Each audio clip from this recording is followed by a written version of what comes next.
It's week 7 of the high school football season as the undefeated Barren County Trojans travel to Radcliffe tonight to take on North Hardin in the first Class 6A District 2 game of the season. It's the Battle of the Trojans tonight. Hi, everybody. Jay Turner alongside John Butler, Robert Bauer, our sideline reporter Joey Bunch, Aaron Russell with BCHS live stream. Chris Bratcher is our studio producer, and this is the Don Franklin Glasgow Countdown to Kickoff.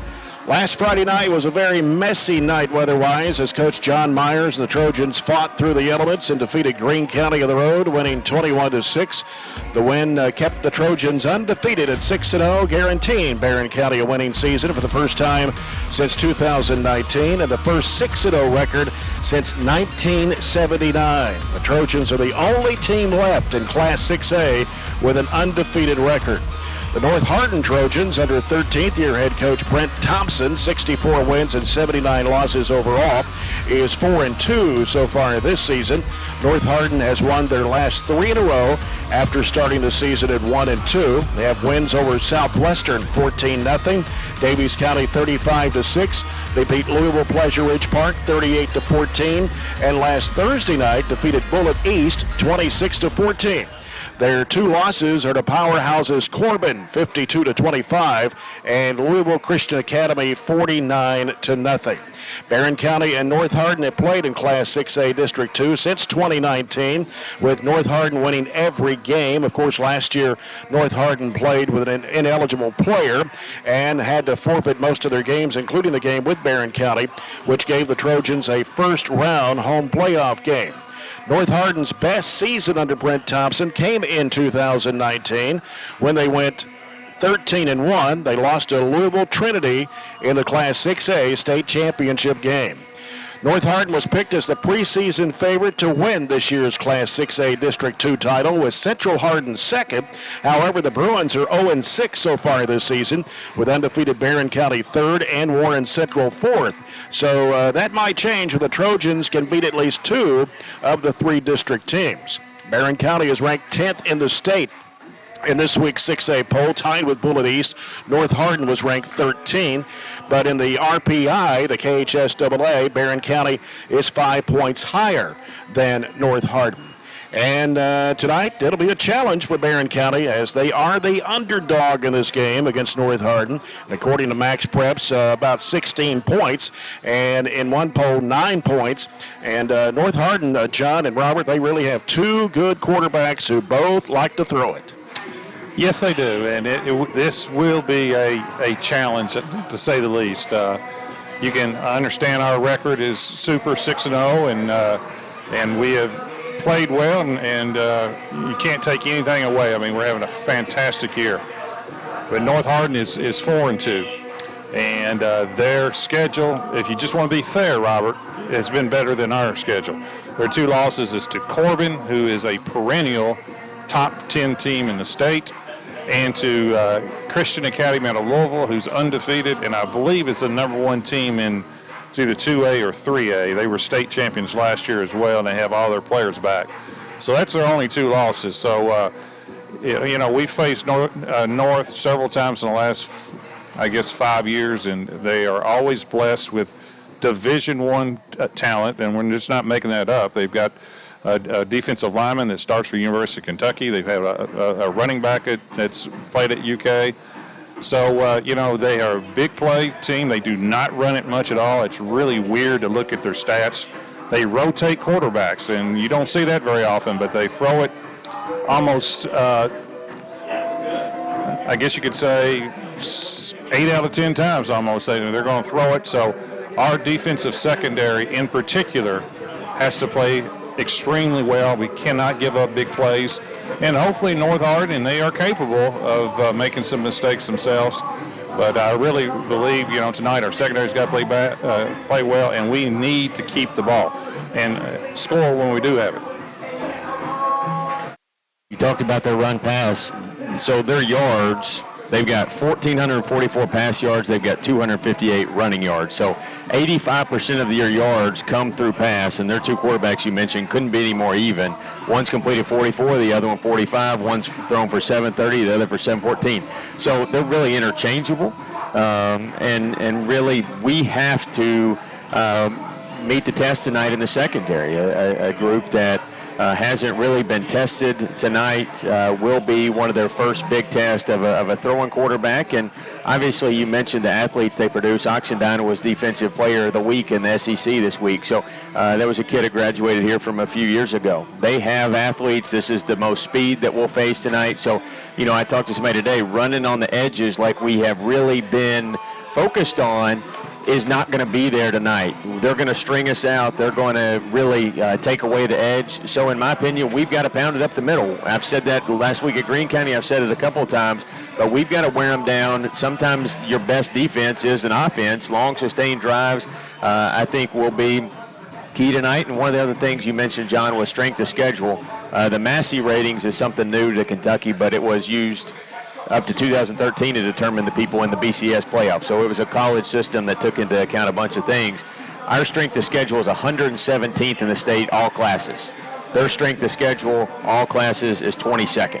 Yeah. So, you just put it to the numbers there, but you also said the names, Corbin and LCA and different places like that. So they've seen really good teams. Our record says that we have been better than everybody we played so far, but tonight is kind of a different animal as we enter district play.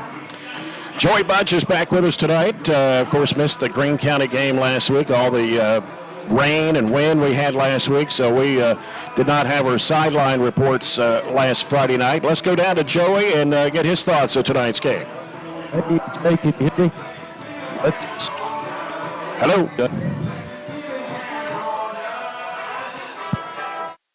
Can you hear us?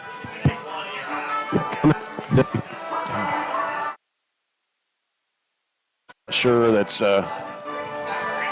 signals coming in. Let's see if we can change it to a different channel here.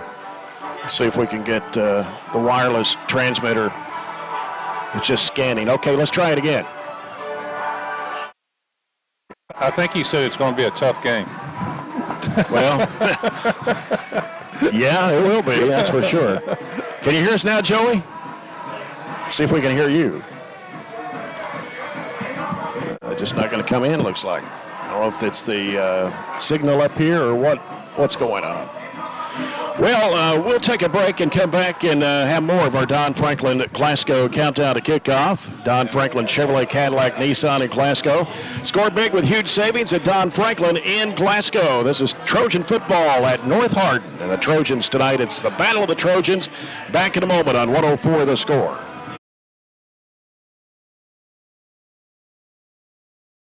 This ain't no ordinary small town. This is Broadbandville, USA. People here weren't willing to sit around until one of the big telecommunications companies got ready to wire them up. They just decided to do it themselves.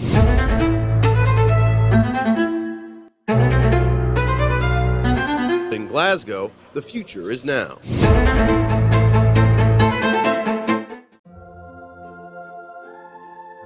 Growing up is realizing that everyone who told you to eat your breakfast when you were little was actually eating this for breakfast. It's your turn to take your place at the breakfast table and savor the taste of culinary independence with freshly toasted bagels at McDonald's. Indulge in the breakfast you've always wanted and start the day off the right way, your way. Ba-da-ba-ba-ba. Aero Safety is a proud supporter of Barren County sports. From helping make the BCHS Baseball Turf Project a reality to sponsoring the annual Spirit Week, Drew Hinton and his dedicated team at Aero Safety are strong supporters of local student athletes. Aero Safety helps employees and businesses develop safe work practices from coast to coast and right here in Barren County. They're located on West Main Street across from ESB. Learn more at aerosafetyus.com or talk personally to them in Glasgow at 270-670-4718. Get a great deal on select Kubota equipment. The BX Series is the #1 selling subcompact tractor in the U.S. The versatile lineup is built to help you make the most of your land. Right now, bring home select Kubota equipment for 0 down, 0% APR for up to 72 months on select BX models. Now through September 30th. See us or go to KubotaUSA.com for full disclaimer. Your local Kubota dealer is J&J Sales, 1311 West Main Street in Glasgow. Hey, Lindsay, it's been really hot, and with warm weather comes pests. Well, Billy, at Southern States, we have bug sprays and pest control products to use around your home. We want you to be able to enjoy the summer pest-free. And outdoor grilling season is also here. Everyone can get their propane tanks for your outdoor grills and fire pits filled at Southern States in Glasgow. Propane summer fills are also coming up. Call 651-6167 or 651-2159 for your local Southern States. And we are now on 120 Cross Street, just off 31E South. I just did it, but I waited way too long. Trust me, it's about time you left cable TV behind and started saving with MyStream TV from SCRTC. Already have TV with SCRTC and you still have cable boxes and wires everywhere? Talk to SCRTC about MyStream TV and compare it to your current service. The best thing about MyStream TV, you'll save money and get up to 1 gig symmetrical internet. Visit SCRTC.com and click on the MyStream TV logo at the top to start saving on cable today.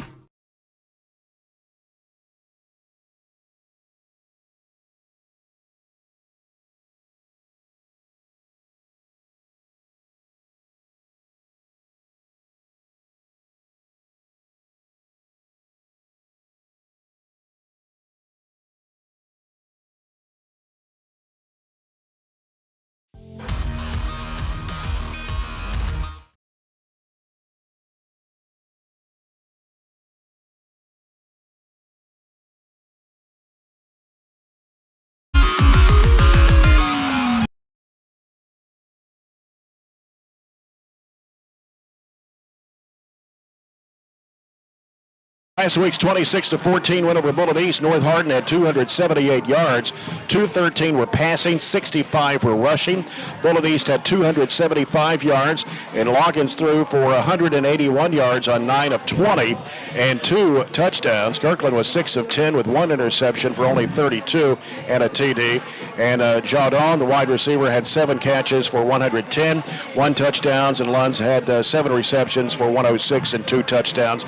Joey Bunch, let's get your thoughts of tonight's game. We can't get you down to the sideline, but at least we can hear you in the press box, I would think. No, your mic's not even working. Let's see what you got there. Well, it shows it's on. Just kind of wonder if it was I tested it out a little bit earlier.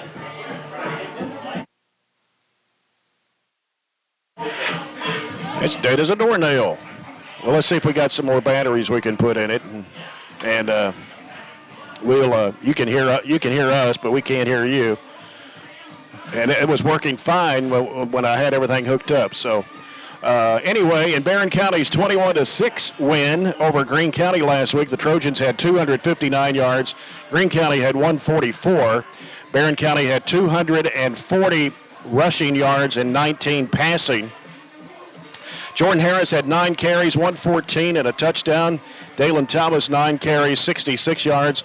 Quarterback Tate Spillman was 3 for 6 for 19. He also had 11 carries for 13 yards and 2 touchdowns, both those on quarterback sneaks. Defensively, Waylon Clemens had 18 tackles last week. Corbin Wells had 16. Braden Houchins had 13. Sean Brody, 12. And Tate Spillman had 11. Colton Thomas had 10. And overall, Barren County averaging almost 35 points a game, 364 yards of offense, 272 on the ground, 92 through the air.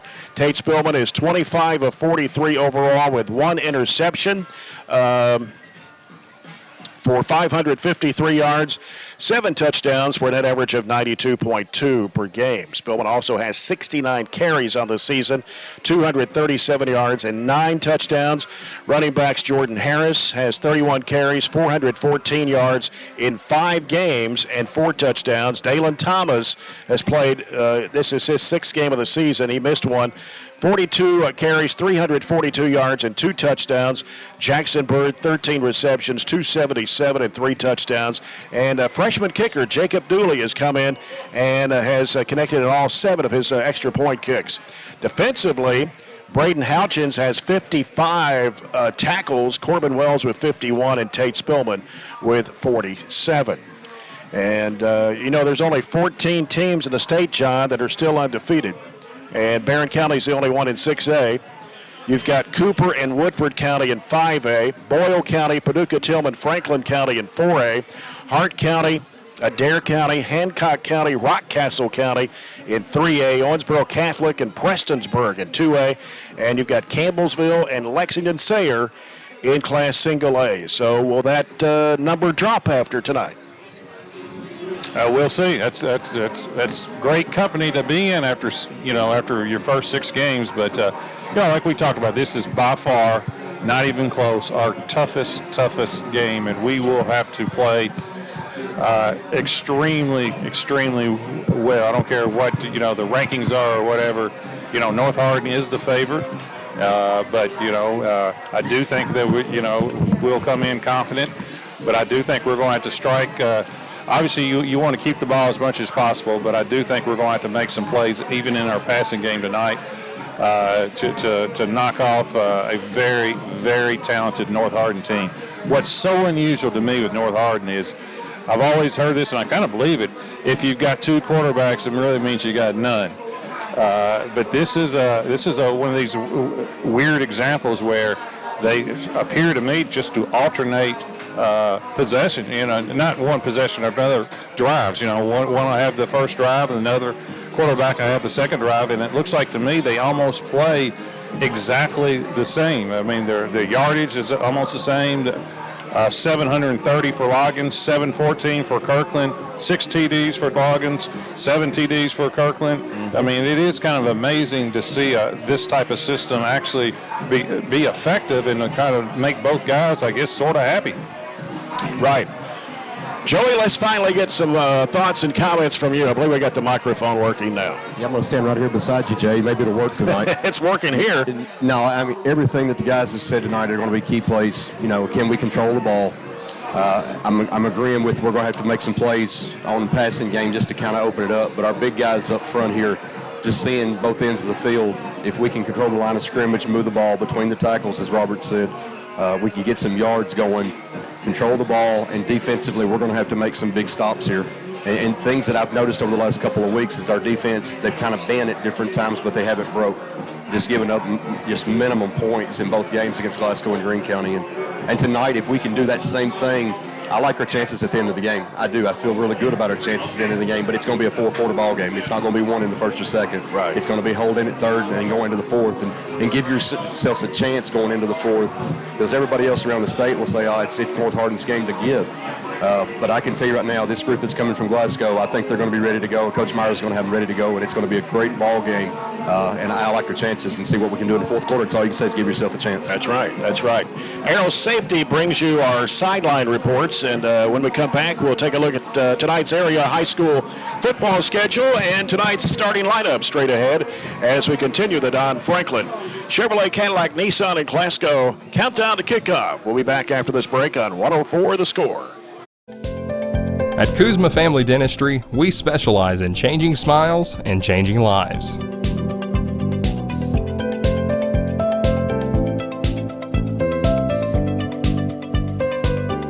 If you'd like to experience this wow factor transformation that not only can change your smile, but change your life, give Kuzma Family Dentistry a call at 270-651-2638, located at 501 West Main Street in Glasgow.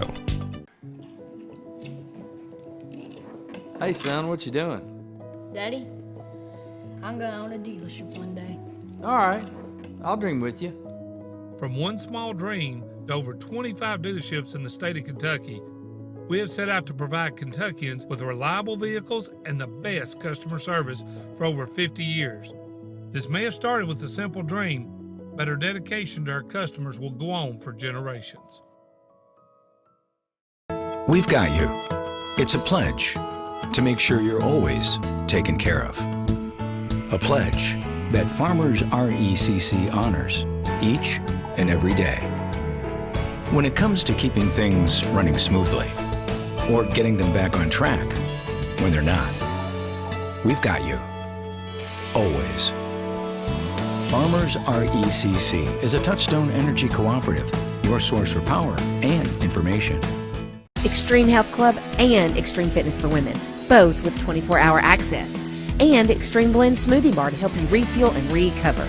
Over 8,000 square feet of weights in Extreme Health Club, and ladies only at Extreme Fitness for Women, including tanning beds.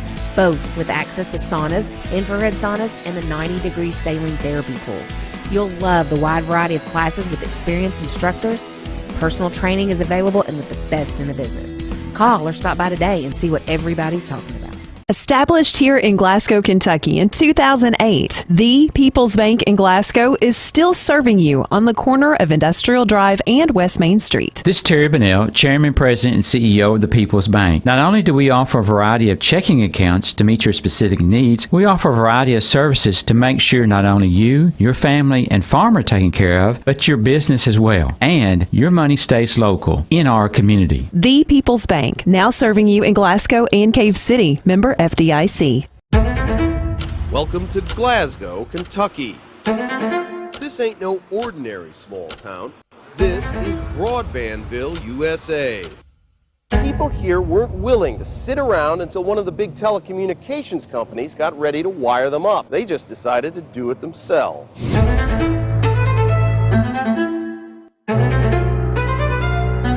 In Glasgow, the future is now.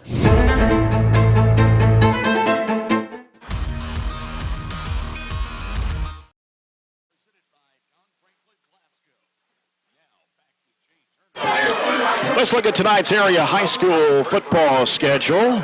Brought to you by 104 The Score. There were 3 area games last night. Clinton County defeated Greene County. John, we were talking about that coming up tonight. 40-7. It was 40-0 at halftime. Yeah. And listen, Clinton was 1-5 coming to the game too. So that was shocking to me to have that difference after watching Greene County play last week. And we struggled with Greene County. Now I think part of it was weather related, but still. That was a little surprising to me. Yeah, Campbellsville shut out Danville last night, 36-0 to stay undefeated. Bowling Green 49, Christian County 14. That was the other game played last night. Tonight, Glasgow has lost their last 3 in a row at Franklin Simpson. I think they got a shot. They need to have the one player back. I've alluded me, the basketball player. Jarek Martin. Yeah, they need Jarek Martin back. He did not play last week, but Franklin is a little down. I wouldn't be surprised to see if Glasgow could pull that out. Caverna hosting Fulton County. All Caverna having a good year.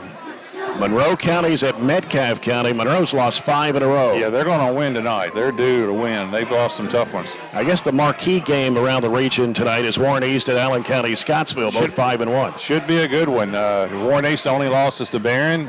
Allen County's only loss is to one of the top-ranked teams in the state, Paducah Tillman.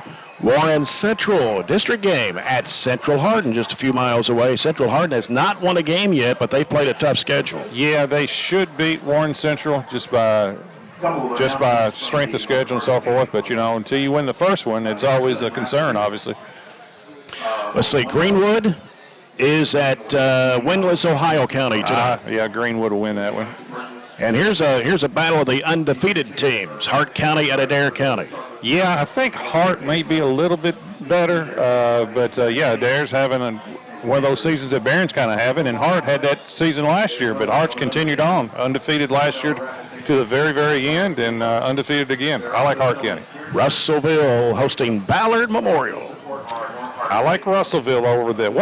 Is it the Pilots? Bombers. The Bombers. Bombers, yeah. We made that trip one time in the pouring down monsoon. To Ballard Memorial. Edmonson County at home tonight against Fort Campbell. I like Edmonson. Logan County at home against undefeated Paducah Tillman. Yeah, that's going to be a long night for Logan. Russell County at home against Taylor County. And Todd Central is at undefeated Owensboro Catholic. Yeah, that'll be a quick trip.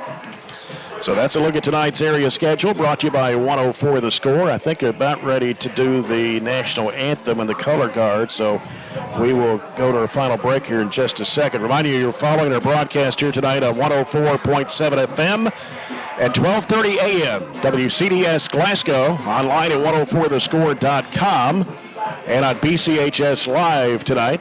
Jay Turner with John Butler, Robert Bauer, Chris Bratcher, our producer, Aaron Russell, on the BCHS live stream tonight, and a lot of folks have headed out of town, and has officially started. Really? Okay. You don't get a fall break anymore, do you? Don't get a fall break. It's part of the negatives of retirement. You have to work all week.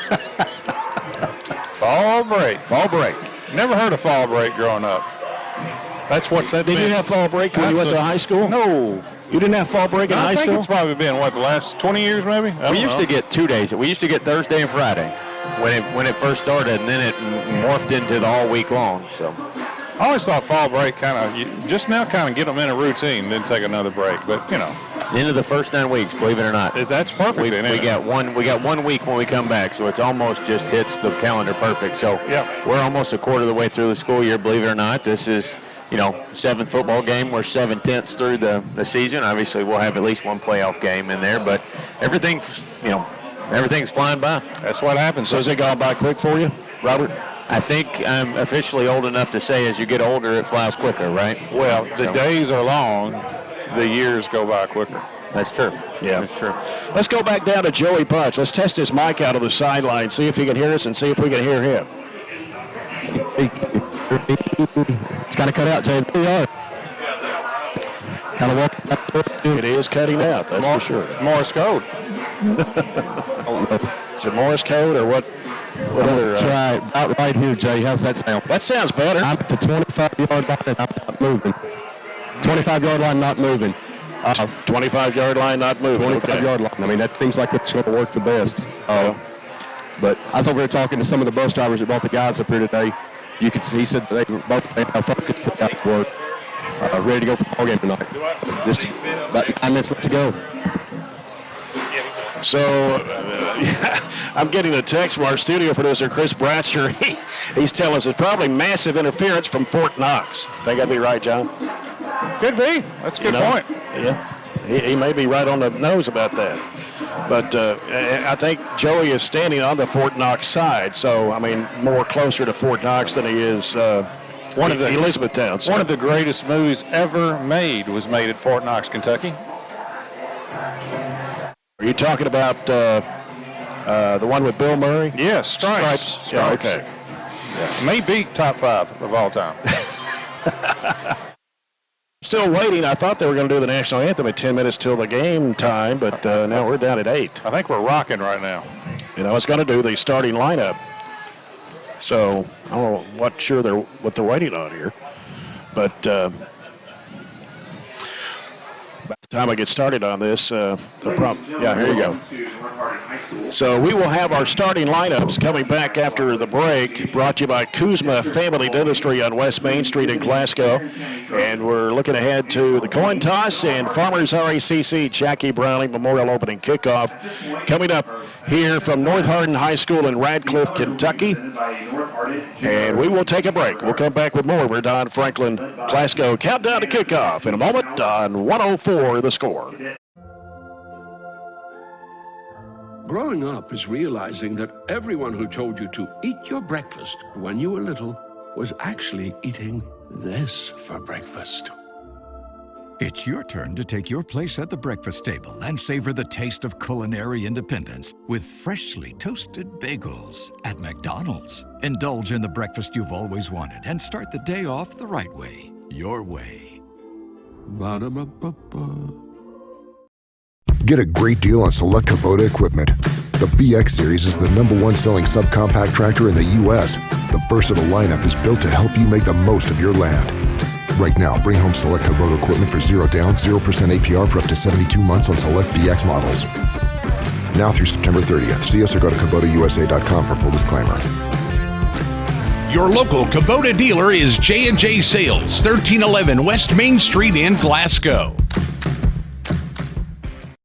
Hey, Lindsay, it's been really hot, and with warm weather comes pests. Well, Billy, at Southern States, we have bug sprays and pest control products to use around your home. We want you to be able to enjoy the summer pest-free. And outdoor grilling season is also here. Everyone can get their propane tanks for your outdoor grills and fire pits filled at Southern States in Glasgow. Propane summer fills are also coming up. Call 651-6167 or 651-2159 for your local Southern States. And we are now on 120 Cross Street, just off 31E South. Reliable internet and great customer service, two things you'd like to have? I'm talking local service and quick response when my internet is out, which never happens, by the way. That's exactly the type of customer service you get from an awesome internet provider like SCRTC. Not only do they provide gig speed and superior Wi-Fi solutions, SCRTC backs it up with phenomenal customer service. That is true value in an internet provider. Go to scrtc.com and get yours with an unmatched service guarantee.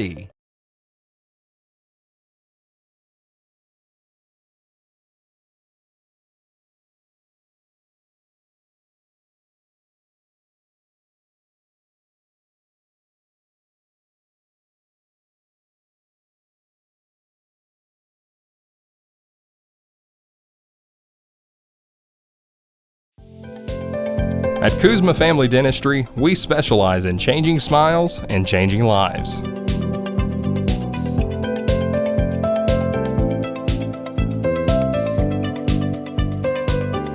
If you'd like to experience this wow factor transformation that not only can change your smile, but change your life, give Kuzma Family Dentistry a call at 270-651-2638, located at 501 West Main Street in Glasgow.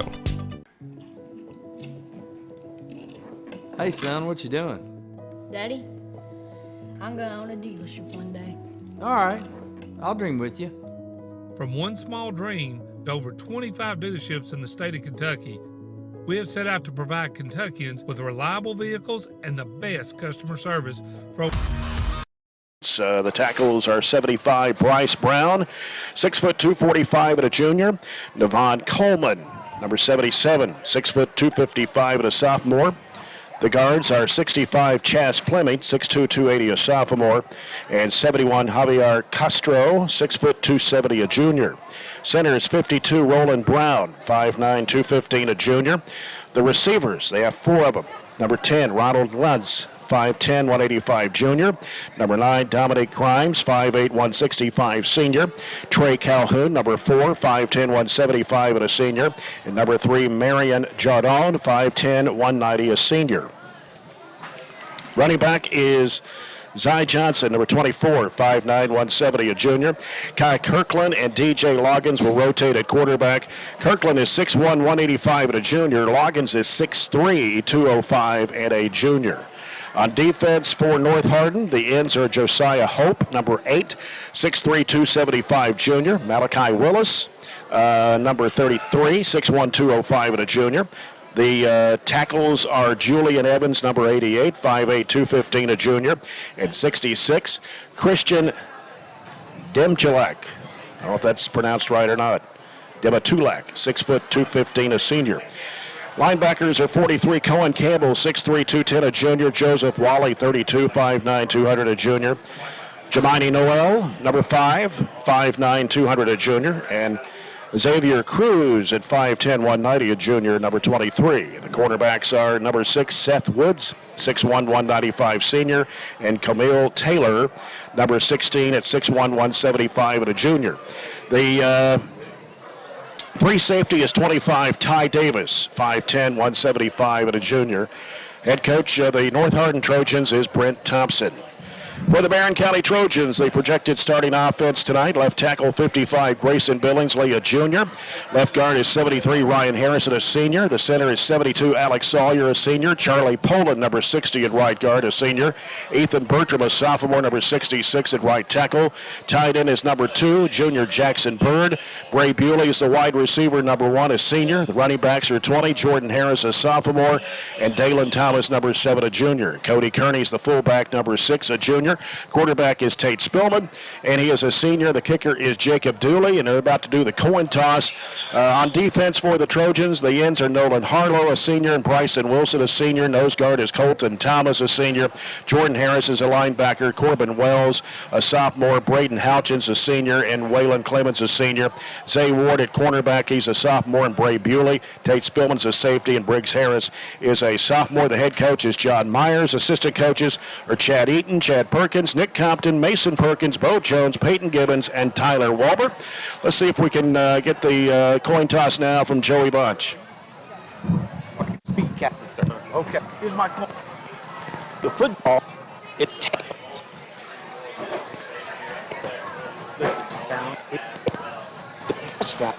Yes. Sir, what's your call? No. What did he say? Okay, we're looking for a football. Football. You have won the toss. We want the ball. You want the ball. Where are you kicking from? North. Swing. Swing. Swing to the 40. Swing. Swing. Come. Guys, we won the toss, then we to receive. All right, so the coin toss brought to you by J&J Sales. As we get set for the Farmers RECC Jackie Browning Memorial opening kickoff in our first quarter of action tonight, brought to you by the People's Bank, working for you.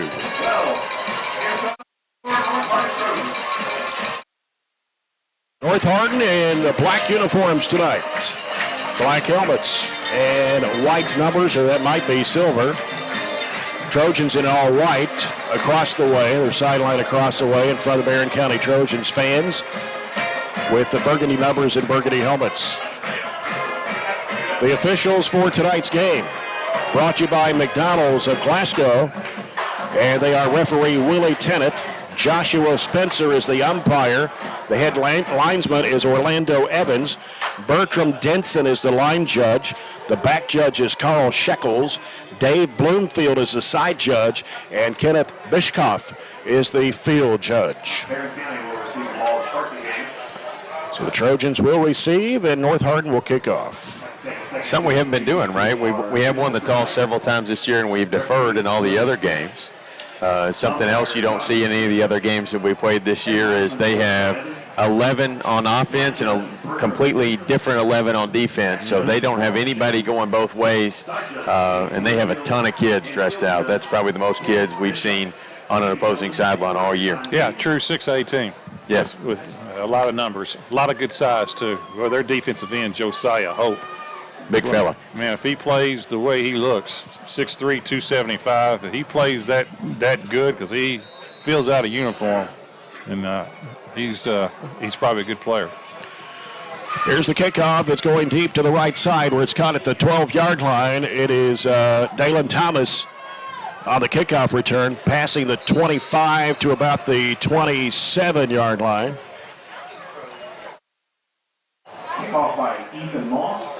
Return by number 7, Dalen Thomas. And so the Trojans will start this first drive of the ball game. Actually, it's spotted about the 28. Pretty good crowd here. We've got probably 2/3 of our stands on the far side full. Pretty good. And, of course, it's homecoming here as well. But there's a fair amount of people here. More people here than I thought. The Barren County moving from right to left here in this first quarter as Spillman goes under center. And we got movement. Yeah, it looks like big number 8, Josiah Hope, was the one that jumped. Yeah, 6'3", 275. See if we did something that caused him to do so. He pushed 3 of our linemen down. They got him listed as an end, but he's lined up. I know it. Inside. Yeah. Right over the nose, isn't he? Switcheroo before or after we got the lineup. Sides against North Hardin. In their game against PRP, they had 13 penalties, and PRP had 22. Yeah. It's a long night, isn't it? So it's 1st and 5 for the Trojans as the ball is moved to their own 34-yard line. We're just 7 seconds into the contest here at North Hardin High School here in Radcliffe. Beautiful night as compared to last Friday night. Boy, it's very nice weather here this evening. Here's Spillman under center, takes a snap, and rolling out to the right. He handed it off, and I think about a yard gain. Kearney. That was Kearney. Cody Kearney. On the fullback. So I actually got 2 yards and moved it to the 36. So that'll be 2nd down and 3. This is a game of contrasting styles. Barren County, 80 to 90% this year running. North Hardin, 80 to 90% passing. And the pitch out coming to the right side. You got it. Got a first down. Got across the 40 to the 42. That's Harris. That's just a quick pitch that time to the right side to Jordan Harris. Pickup of close to 6-7 on the play. And that's our first Edward Jones Financial Advisors, Jamie Harris and Sheila Perkins, first down for Barren. We'll take a bunch of those. That's probably the first step to being in this football game is you have to have long, sustained drives. In order to do that, obviously pick up first downs. It helps. It was a 1st and 5. Spillman under center. We moved on the right side there. Yeah, we just returned the favor to them, and this time it's going to make 1st and 15 rather than 1st and 5. That's a mental mistake. Really should not be making those this time of year. And I understand when you've got somebody like big number 8, they've got a couple big defensive linemen lined up, you want to get that extra jump, but you've got to wait for Tate to snap it there. 1st and 15 becomes extra difficult against their speed sometimes.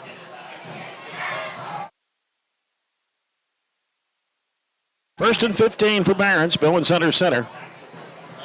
Takes a snap, hands it off to Harris, and he gets slammed down for a big loss. Yeah, that's the guy that I was scared of. That's Josiah Hope, the 6'3", 270. He reminds me of the kid that's at Kentucky. Oxendine. He has the same look, same build. He may have the same number that he does. That's what I was number say. 8. And he went right through the line, and that time Harris had no chance. And what I liked about the quick pitch that we ran for Jordan to get that first down was it was quick, developing. If we try to bounce it on the outside from a handoff like that, it gives their defensive line a chance to get through and big losses. 2nd down and 20 for Barron. And back to throw out of the pocket. It's knocked away, intended on the near side for Jackson Bird. Yeah, that was close to being a pick 6 that time by North Hardin. That was number 16. Yeah, and really that was Camille Taylor. That was about a 5-yard out anyway, and not going to get much, but we were fortunate on that one. He just undercut us, didn't he? Undercut the route and jumped in front of it before Jackson even turned his head, really. Yeah, maybe a double move down the road may open some things if they want to jump cuts, but this is tough to pick up. 3rd and a bunch. Yep.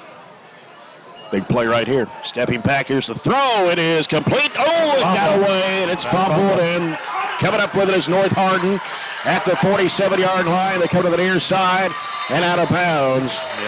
Big turnover by the Trojans here early. And they called a flag at the end right in front of their bench. They're going to call a late hit, which is ridiculous in my opinion. But anyway, that was the slant open that time, and Jackson took a couple steps and just fumbled it. And I'm not even sure he got hit, to be honest with you. He probably, took 3 steps and then fumbled. He definitely caught it, but it wasn't by a ton. Maybe it's a sideline warning over here, but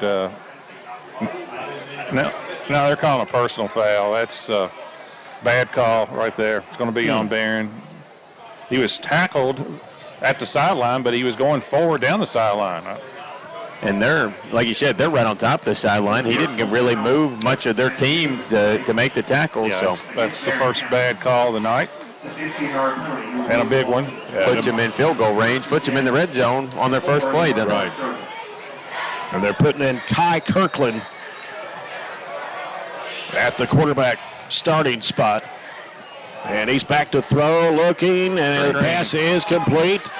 And going down inside the 5, that is Trey Calhoun. Well, that was well set up that time. They had all players going left that time except for the screen to the right. We're lucky he didn't score, but pickup of 18. Yeah. Student body left, ball went right. Very well designed by North Hardin. Ball is at the 3.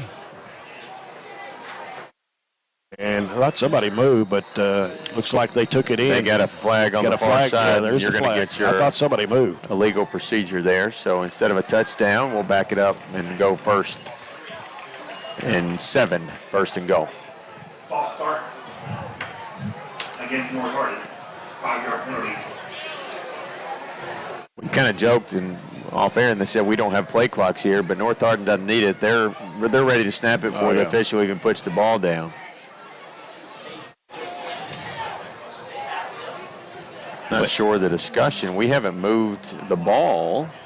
It's still on the 2. They're getting ready now, too. Okay, here we go. Back it up to the 7. Back to the 7-yard line. Still 1st and goal. Still 1st and goal, and it's Kirkland. And Man in motion right. The throw is going to be complete. And trying to work his way across the 5 to about the 3. That was Dominique Grimes. That was good defense that time by the Trojans. Tate Spillman over there. I think Corbin Wells as well. That was a nice job of preventing that touchdown. Gain of 3. So it puts it on the 4. Second down. This type of offense, your receivers have to really block well. They had a decent kick-out block, but we were able to gang tackle to only get 3. 2 receivers each way. And a Great handoff. job. Yeah, the defense. Colton Thomas. How about that for a loss? Handoff to, that's Boyd, their main back. And we kind of returned the favor. We were through the line before they even handed the ball off. They didn't have Caden Boyd in the starting lineup, but he was out of the field then. Colton Thomas, big play. So backed up to the 6, a loss of 3.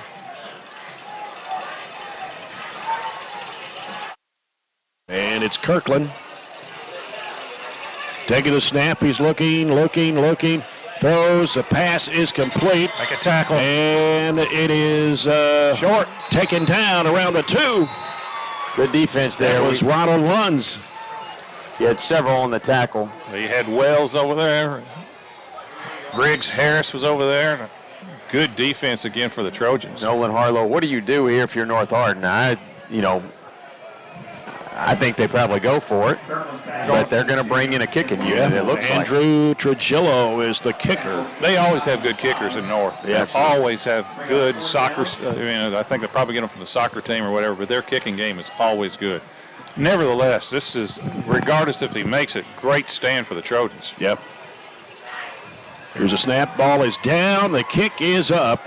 And, well, doink off off the left upright. He doinked it. I don't think.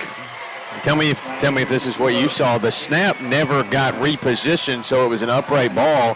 He kicked it flat off the ground and just had to go ahead and kick it. Didn't have extra time because we were kind of pressuring him a little bit. And what ends up looking like a definite situation where North Hardin's going to get points starting at our 20. They get nothing, although we take over at the 20-yard line. Joey, anytime you want to talk, I've got you turned up here, so we'll see if we can hear you.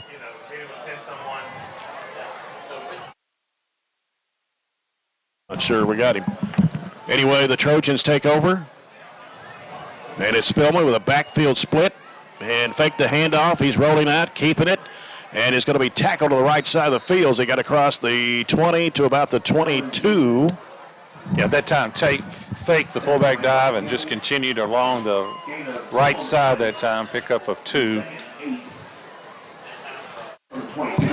I think the possibility of a big play is there, but the likelihood that we get big plays tonight is not great, but we can still get chunk plays.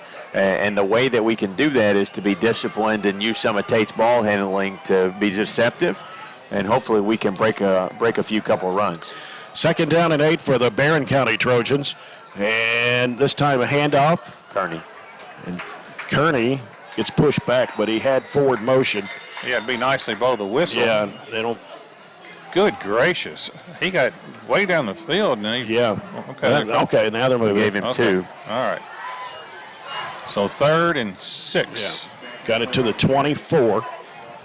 After the short game, it'll be 3rd and 6. Yeah, 3rd and 6. 6:22 to go here in the first quarter. No score between Barren County and North Hardin. The battle of the Trojans. District game here tonight.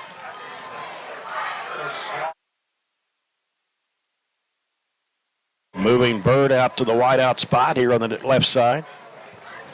And Spillman scrambling, being chased. Gets taken down from behind at the 20, a loss of 4. Yeah, good coverage that time by North Hardin, and they have great speed to even pursue. That was 33 for the Trojans. Malachi Willis, 6'1", 205 junior. They have a lot of juniors, and that's going to be a loss of about 4. That'll go down as a sack. Need a good punt by Braden Houchins. Here's a weird penalty. Some kind of illegal participation here. Another weird penalties. And you see these in high school. They're just like when nobody moves, and then all of a sudden just a flag comes up. Those are the weird ones. It's illegal participation on us. We had 12 guys on the field. What's wrong with that? Well, every little thing we can use tonight, but that'll put it 1st and 15, and Braden will have his heels almost on the goal line. You think that's ticky-tacky playing with 12? You know, do what you can sometimes. Looks like it's Ty Davis back to receive the punt. Nice punt. Excellent punt. And it's going to bounce right around the 48, 49-yard line. Yeah. Whoa, that's got to be a flag. I'm not sure what that is. Yeah, they just drove one of our kids all the way into the water cooler. Yeah, just blocked number 3 for Barron all the way into the track that time for no reason. Way after the ball was down. There wasn't even a return there, so that'll back them up. Preston Pace. Mm-hmm. I mean, they basically knocked him into the cheerleaders. You know, I saw that several years ago. I can't remember if he was playing Pulaski or somebody. It's been several years ago where the blocks would just continue so beyond play. And I'm also not a big fan of once you knock somebody down that you just lay on them either. There comes a point in time where I don't see that at the pro level. Do you? No, and I don't know why they take so long to make something so obvious. That always concerns me. I like the crew we had a couple of weeks ago that we played in 2 hours, where as soon as the flag, they were already marking it. Yeah. There's no discussion. You don't need to ask Barren County, do you want to take a 15-yard penalty? Yes. And they have microphones, so they can communicate with each other and make it quick. So there's a clear 15-yarder, just mark it off. Let's put it down and go. Mm-hmm. We can't buy into that philosophy either. We cannot get frustrated at all tonight, and then because they're blocking us into the bench, we just have to let the officials throw the flag, and we get up and understand that's not part of the game and keep going. And then Preston did a really good job with that. Yeah, he was also in enemy territory. He did a smart job. Right, just get up and run to this sideline. That moves it down to the North Hardin 39. And there's a flag. That's illegal motion. Yeah. That's Kirkland again, so maybe they go quarters. They're going to call offsides on us, even though it looked like motion on their part.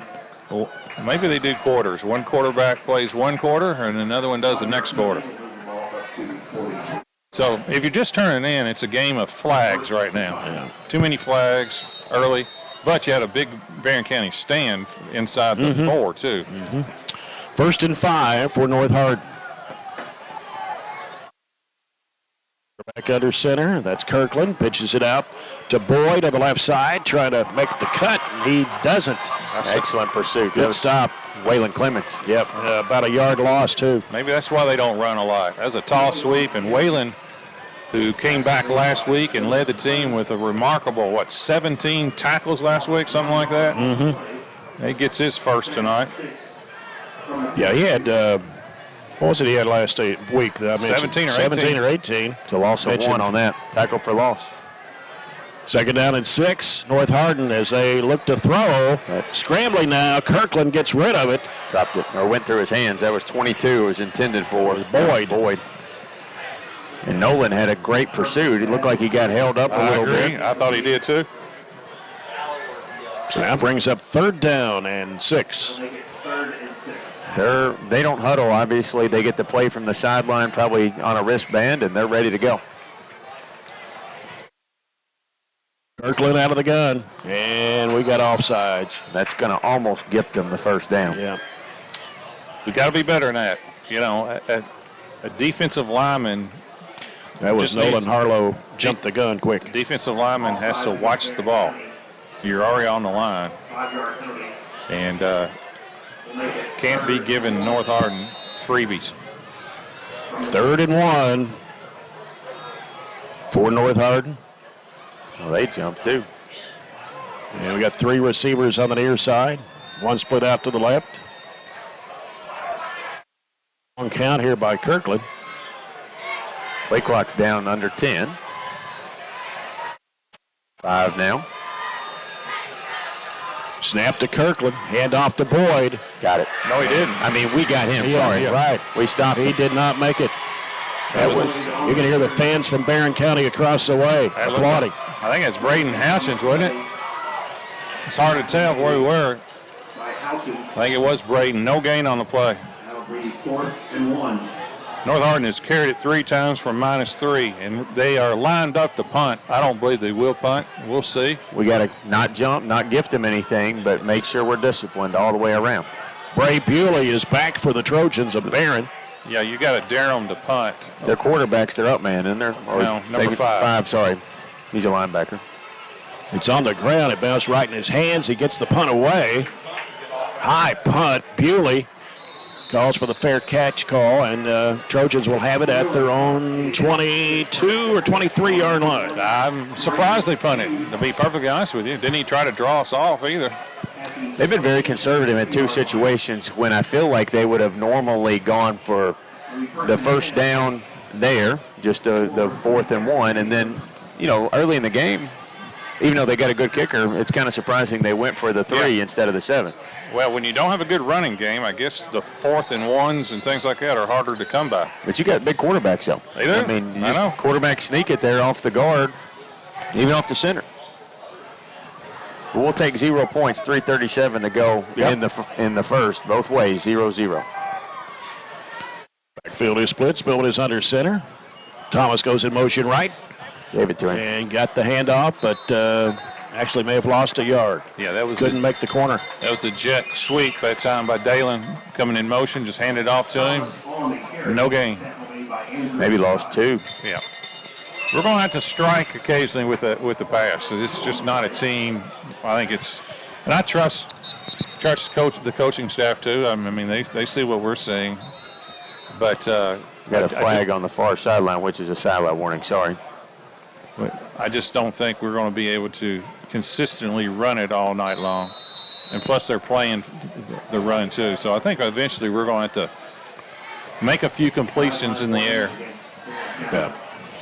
Trojans have it at their own 21. It's 2nd down and 12 for Barren. And the slant we completed to Jackson was a perfect example of that. He was going to pick up a decent amount of, and we're going to call a timeout here. So timeout on the field. This timeout is brought to you by Scooters Coffee. 2:55 to go here in the opening quarter. No score between Barren County and North Hardin. We'll see if we can go down to Joey Bunch again and if his mic's working this time. I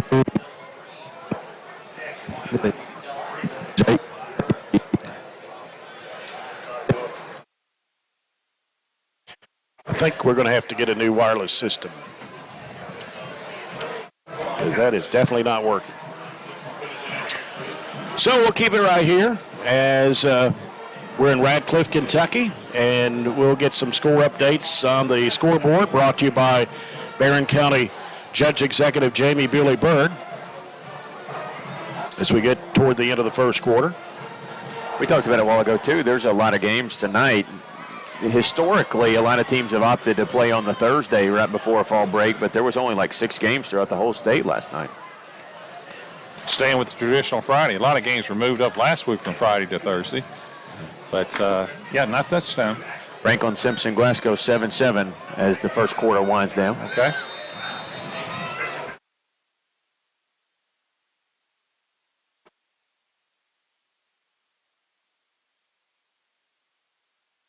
And off was to Thomas. He got some yardage. I don't remember seeing that play. That was different. Yeah, that was like 2 different fakes that time. Great ball handling by Tate Spillman, and then Thomas coming off the left tackle. Give him, 10 on the play? Maybe, 21 to 31. Yep. And that was almost not really the scissor type play, but it was almost a design like it. And maybe that was the reason we called timeout, to make sure we had that one to pull out of our bag right there, and a good use of it if we did. So gain of 10 brings up 3rd and 1. And what are we doing over here? We have it looks like an injury on the far sideline. Is it an official down? There's a lot of traffic through there, so. I believe it's an official. I don't think they're measuring, are they? Actually, I'm not sure it's an injury. I think they're trying to look at the turf or something. I have no idea. There's way too many people between me and them, but we're going back to the huddle and regrouping. I will say, through almost a quarter, I feel like we've done a better job getting plays in, and we haven't been rushed to get the playoff like we were numerous times last week. So I do like that change, having something ready to go, getting Tate to play and getting to the line. Joey said the official lost some things out of his pocket. That's the reason for the stoppage there. Here's Spillman. Cutting back inside, trying to get to the outside. He got it. Yep, he made the first down. Tough yardage, though, boy. He had to put his shoulder down and kind of run through somebody to pick up. That was a tough 2.5 yards he picked up. Got it to the 36, and that's good enough for a Edward Jones financial advisor. First down, Jamie Harris, Sheila Perkins. As we're down under 2 minutes to go here in the first quarter. Give him 4 officially. That's our second first down of the night, right? We had 1 in the first series, then turned it over, and then we have 1 right here. I'd like to get in plus territory as we approach the end of the first quarter. We're marching that way. Bewley is split out wide to the right. And Thomas in motion to the near side. There's the handoff to Thomas going to the right. Breaks 1 tackle and then goes down at the 25. It'll be a loss of 1, maybe 2. It's a tough night for a running back when you have to break tackles before you get to the line of scrimmage. And so far, that's kind of been what's been going on with most of our runs. That time, Dalen had to break a tackle and get through a tackle just to lose 1 on that one. He had to do that, and then he met our big defensive lineman there that we talked a little bit about. Josiah Hope. I'm sure he's being recruited. I don't stay up to date on high school recruiting. 6'3", 275. You'd think he would be. That's the look test for sure. Second down and 11. Here's Spillman. Throws it to the right side. It's going to be caught. Harris. As Jordan Harris. Just blow the whistle, fellas. Got it across the 40 to about the 42. Gain of 9 and a lot of whistles. Momentum has clearly stopped, and I think that's what Coach Myers is saying. Let's just end the play. Why is the clock stop? It's actually first down. 44 yard. I don't know. We got a. Oh. What is that call? Don't know. It's something. Hands behind the hips. Is that sideline or what is that? No, sideline is this, right? The arms out. So whatever it is a 5-yard penalty. We have a new call. Anybody know the hands behind the hips? It looks like a dance. A gyration. I've seen a lot of calls this year that I still don't understand. Sideline warning? No. No. So we get the completion, so Harris gets a gain of 9, and then we lose 5. On a mysterious flag. Third down and 7. Big play here. We'll get 5 back. North Hardin off sides there. Well, they jumped first, but then we retaliated by jumping. They're going to give it to them. Good gracious. Joey, help us with that last penalty there. It may have been a sideline warning, but I don't think it was. He just texted me and said it was sideline. Well, why was the sideline warning 3 weeks ago 15 yards? Well, the sideline warning was this while ago. He's, the get back, and then he put his hands behind his back. So behind the back move. The old behind the back move. So we'll get the 5 back, and that ends the first quarter. Said it depends on whether or not they make contact with someone. I don't know. Good grief. We're at the end of the first quarter anyway. No score between Barren County and North Hardin. We'll be back to Radcliffe after this timeout. As you're following Barren County Trojan football, brought to you by Don Franklin Glasgow on 104 The Score. Hey, son, what you doing? Daddy, I'm going to own a dealership one day. All right, I'll dream with you. From one small dream to over 25 dealerships in the state of Kentucky, we have set out to provide Kentuckians with reliable vehicles and the best customer service for over 50 years. This may have started with a simple dream, but our dedication to our customers will go on for generations. We've got you. It's a pledge to make sure you're always taken care of. A pledge that Farmers RECC honors each and every day. When it comes to keeping things running smoothly, or getting them back on track when they're not. We've got you. Always. Farmers RECC is a Touchstone Energy Cooperative, your source for power and information.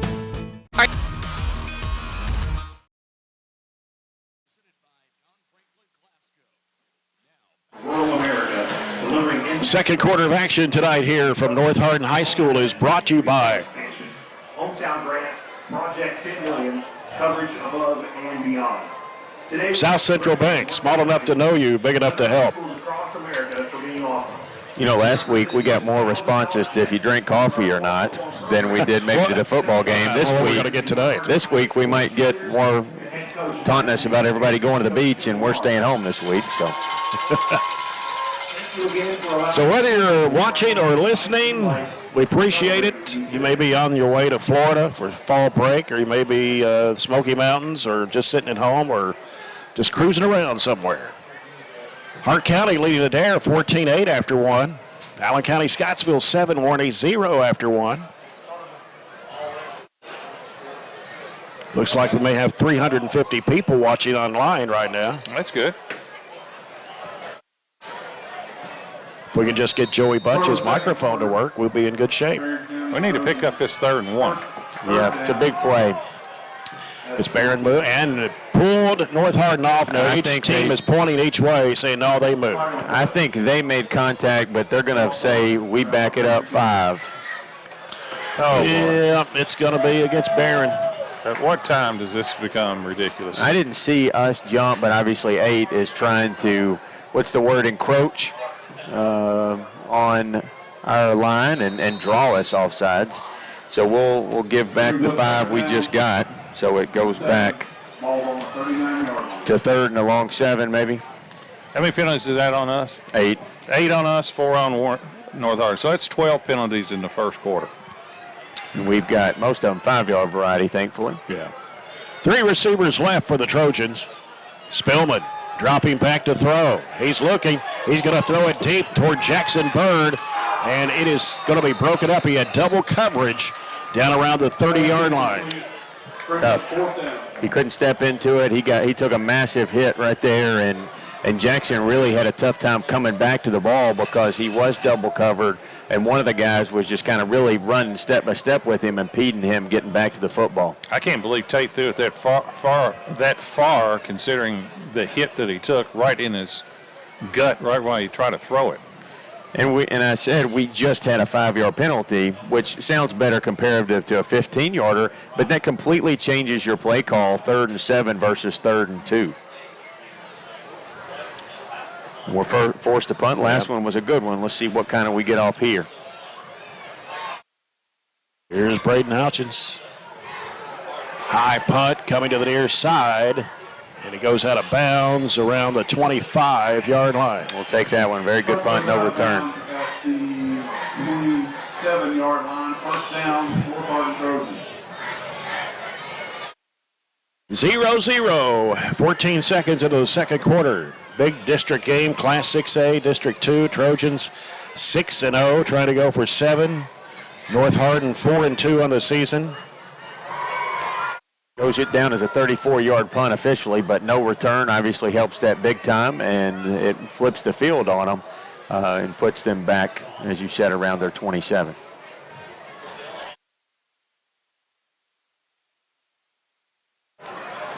And so North Hardin lines up with 3 receivers on the right side.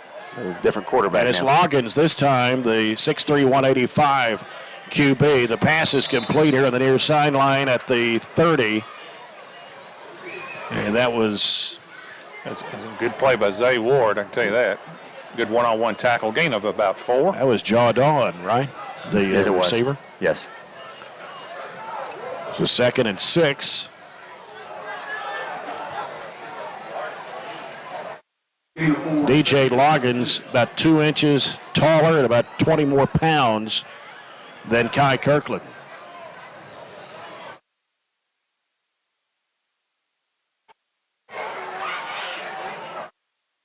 As they try to get lined up here. Here's Loggins. Looks to the left side. It's complete here on the near sideline. Tackle made. At around the 41. That'll be a first down for North Hardin. Waylon Clemens on the hit that time. Dominic Grimes, the receiver. Giving 10 on the play. That's North Hardin's only second first down of the half. I'd say they go to the pass almost exclusively here. They've ran it more than they have all season characteristically in that first quarter. Back to throw. It's Loggins. Throws it deep to the left side. It's going to be overthrown. Good coverage that time. Yep. Intended for Marion Jardon once again. Had Ward running one-on-one, but also had help that time from Briggs Harris over the top. It's the first downfield pass they've made, and I was kind of expecting that.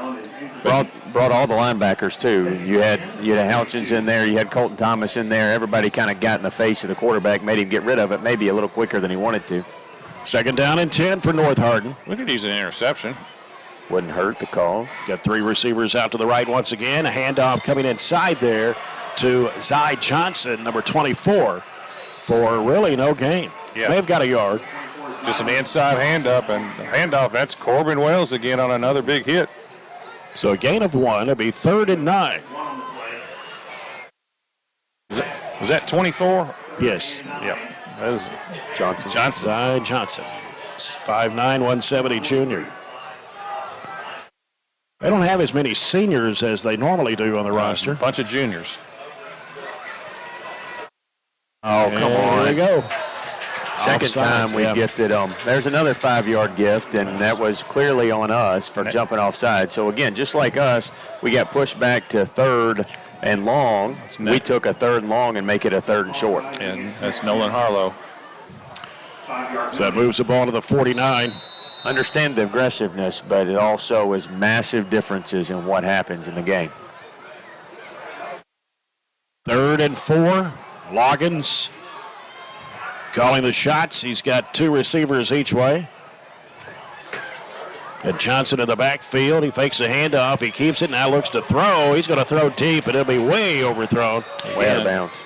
We got a flag late way over here on this sideline, way over here on the sideline. On our sideline. And there's not a player within 30 yards, and it's an illegal man downfield. So we'll decline. I don't know if we will or not. Well, I don't know.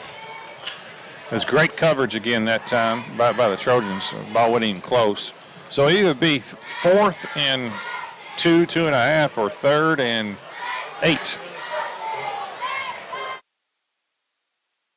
I think we'll decline it. Okay, and I think they'll go for it. Yeah, midfield is a little bit better situation for them. That's kind of a 50-50 call there for Myers, isn't it? Yeah, 4th and 4. I think they may run some type of quarterback draw here. They'll probably try to get us to jump off sides. That's been that would be the first option. That's been their most effective play of the night. Changing here at the line. We've got to be disciplined. Johnson is to the right of Loggins. He takes the snap, drops back screen. The pass is going to be caught. What a hit. Drop it. Yeah. Corbin Wells. Bring him down. He didn't get it. He did not get it. Yeah. Another tough stop. Great play against the screen right there. And Corbin Wells, one-on-one tackle, no gain on the play. And they ran a screen earlier in the game that was one of the most well-designed plays we've probably seen up here all year. And they dropped back and try to pull that out of their bag of tricks again at the same time. And Colton Thomas got excellent pressure, made him throw it quickly. And more importantly, Corbin Wells dropped him for no gain, and we take over right at midfield. It's hard to stop a screen from getting any yards at all, and that's exactly what we did. If you like defense, this is the game for you. Yeah. Barren County takes it over right on the 50. Spillman rolling left, shovel pass inside there to Jackson Bird. Bird taken down for a loss of 2, maybe 3. You just have a hard time bouncing it out that time. I like the play. I hadn't seen that all year, the little shuffle pass that time. It's going to be a completed pass, but Jackson tried to bust it wide rather than just kind of getting what you can get. And that works most of the time, but not against North Hardin, loss of 2. Those type of plays are designed to go in between the tackles where you're coming from the slot position and then turn it up instead of bouncing it out. 2nd and 12 for Barren. Bewley on the near side of the wideout spot. And a handoff inside there. Kearney. And a pickup of 2, maybe 3. Give him 2, I guess. Right at the, not now. Well, no, they just marked it no gain and moved it. I think he actually moved it back further than the spot. I thought he had forward motion, and then they just they bring it back for a loss. 5 more minutes, we'll be back inside the 10. Gee whiz. 3rd and 12 for Barren County.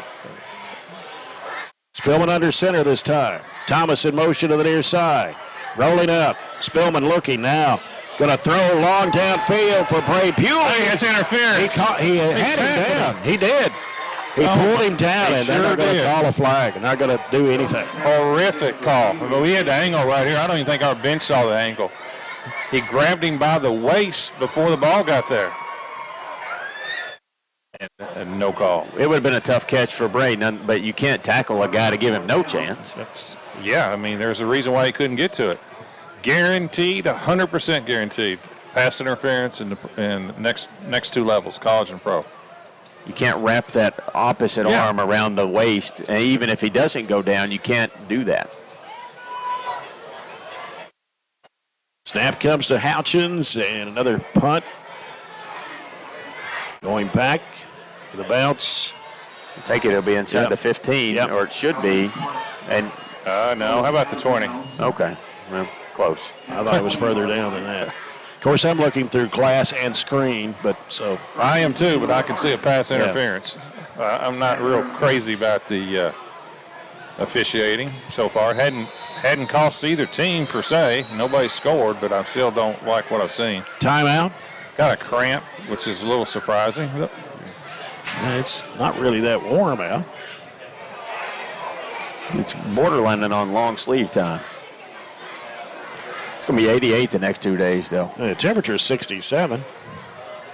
This weekend, it's going to be almost 90, and then I think it takes a nosedive more like the 70s for all the fall break. Here's an update score on the scoreboard brought to you by Barren County Judge Executive Jamie Bewley-Byrd. Caverna leading Fulton County 24-0. And the Barren County Middle School girls soccer team lost tonight 6-1. It was their last game of the season.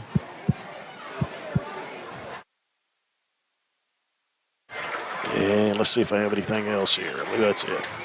That was Brave Bewley. That was with the cramp. You got a Franklin Simpson Glasgow score? I'm sorry. 7-7's the last one I had. It's 14-7 now. Glasgow? Franklin. We have exactly 8 minutes left in the first half. It's been a long second quarter. Well, 13, 14 penalties. Yeah. Just 4 minutes played. And one of them wasn't even accepted. It's Loggins. The pass coming to the near side. Would not have gained anything. Incomplete. That's to plus is a bad Dominic Grimes. It's too low. They had good coverage, and Tate had good coverage on their deep man, so he was forced to check it down, and it was just kind of a half-hearted effort, really. Didn't want to throw that one, but he didn't complete it. We need a deflection, interception, touchdown. That's what I'm calling. 2nd and 10 for North Hardin. There's Loggins, back to throw, now scrambling, and he is going to be tackled at the 22. I was going to go from a strip sack, maybe. That was Harlow and Wells. Going to give him 2 on the play, but that was excellent coverage and real good pressure as well. Maybe you're right. I guess they do quarters. The quarterbacks rotate by quarters. At least they are so far. There's a snap. It's Loggins. He's looking. He's throwing across the middle. It is going to be complete. Good throw. Tackled at the 45. Grimes. Yeah, good throw. Gain of 23. That's kind of the deep crossing route that time, and that ball was perfectly thrown. Not terrible coverage that time, but 23. Had a little bit more time to throw, set his feet, and throw that strike, and they're at the line ready to go. Grimes had the reception that time, and now handoff coming in about 4 yards, picked up. Johnson on the carry. It's Colton Thomas on the tackle. Gain of 5, though. We'll give him 4. We've got to stop the train somehow. We can't, first down, you don't want to keep it moving. They're right at midfield. Don't want to keep that train moving. Have some kind of big momentum stop here. 2 receivers each way for North Hardin.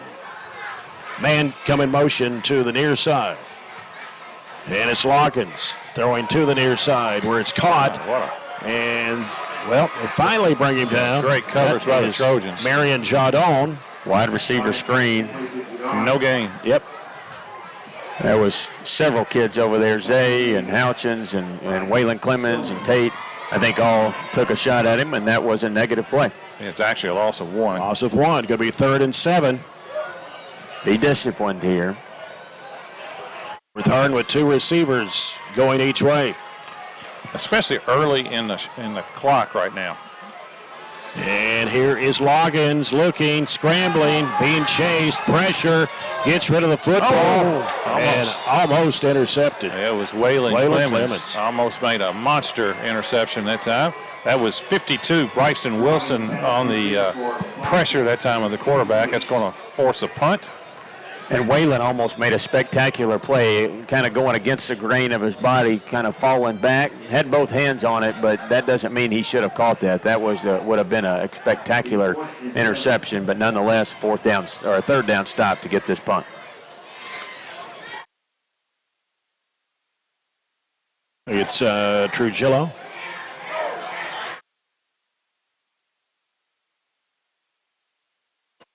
Low snap. Gets the punt away. Good kick. Yep. And it's caught by Bray Bewley at the 20-yard line. They've bounced both of their snaps back to punts, but we haven't been able to get back there. And the punter was very close to catching it with his knee down that time. He went down to get it, and that was close. But good job that time by Bray Bewley catching a weird kick. That ball was spinning sideways. You got to fair catch it, especially when it's a high punt like that. So if you just join us, 5:48 in the first half, 0-0. This is our 4th possession. We got the ball to start the game. Just have a couple of first downs, but we have moved the ball a little bit. Spillman. Dalen. Thomas. No, he throws. He got him. And it's going to be dropped. Goodness.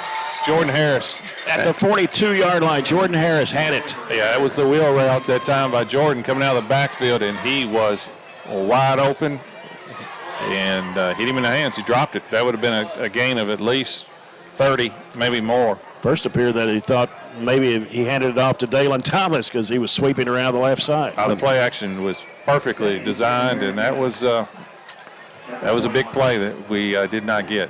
That was the wheel route, like you said, that they kind of cheat up and bite on the run, and the wheel route with the great ball handling was wide open. You got to make that play.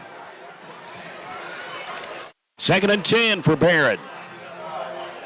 3 receivers out to the left. Spillman scrambling, getting through traffic and brought down at the 24-yard line. Gain of 2.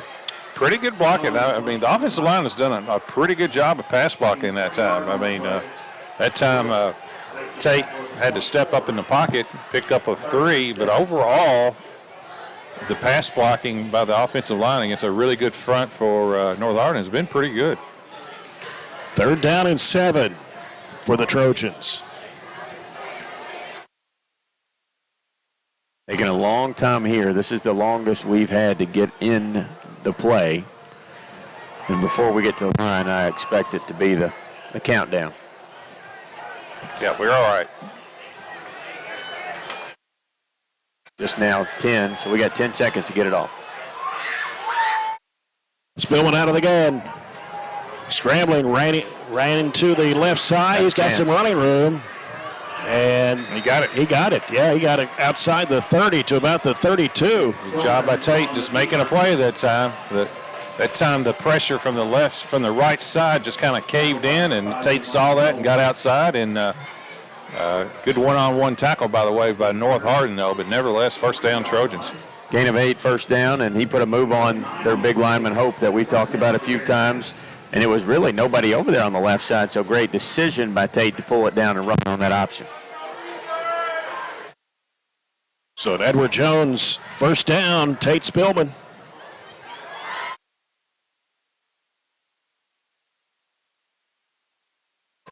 And turned off to Kearney, but may have got a yard. We have a yard, but where they mark it, you might lost 5. Yeah, nobody really runs up and marks it. The big lineman for North Hardin, Josiah Hope, got up and then fell backwards, and then he's jogging off. But they're going to definitely have to take a look at him now. That's when somebody gets up and falls straight backward. That's kind of looks concussion-like. Protocol to almost go in the tent, right? Did jog off, though, but that was kind of a weird look. No gain on the play. 2nd and 10. Backfield is split for Barren County. Thomas comes in motion to the near side. Spillman throws it to the left side. It is caught by Jordan Harris. And missed the block. Yep, picked up a couple of yards. That was a good call that time by Coach Myers, and that was pretty well designed, but we didn't block the one player that you need to block that time. Only gain of 1. We had a lineman over there, but he ran by him. They barely gave us anything. And I mean, we're not hammering on the officials, but the guy on the sideline doesn't even walk in to spot it. And when he just gets the notion, he turns and says, okay, right here, and it ends up costing us a yard or 2 every time. So they spot it for a gain of nothing. 3rd and 8, 3 minutes to go and a half, no score. To move Cody Kearney to the left side of Spillman. Spillman getting chased, pressure, gets rid of the football. He had a lot of pressure on him. Yeah, 44 that time, put a lot of pressure that time on Tate. But Tate did have a little time that time, but you're just not going to be able to hold their defensive lineman out for eternity. Had 4 guys out in routes that time, and they had more guys back in coverage, so it was hard to find an opening that quickly. Give it back to them with 2:46 to go. They've got all their timeouts. Ty Davis is back as the punt returner for North Hardin. Here's Houchins. Good kick. Another good one. Looking for return. That's Davis at the 25. Great coverage. And will be finally brought down about the 27, maybe the 28. Yeah, Jackson. I think it was Jackson Bird down there, and also Waylon Clemens. It's the first time he's had a chance to return it, but what Houchins did was kind of pin him in a little bit of a corner, and we stayed in our lanes and didn't get him. He may have got 2 on the return. That's our 4th punt and their 4th possession. They only have 2 first downs. We've got 3. Not a lot of offense. It needs to stay that way the rest of this quarter, though. Yeah. This is our biggest possession of the half. And in some ways, when it's 0-0, the next possession is the biggest one. But going to the half, we've got to keep it here and keep them in front of us. Kai Kirkland back on the field now at quarterback for North Hardin. And he's looking to the left side, gets rid of the football. It's going to be caught at the 35 by Marion Jardon. Little time there, gain of 9. Maybe they do 2 and 2. 2 series. I can't figure out the rotation. Just kind of guessing here because the quarter isn't up there. 2nd down and 1. We got Johnson in the backfield with Kirkland. Drops back to throw. No pressure. And gets some room. Comes to the near side, and he'll be tackled right in front of the North Hardin sideline at the 37. Braden Houchins on the tackle. Should have tackled him in bounds. He gets the 1 for the first down. Clock should run as they set the chains.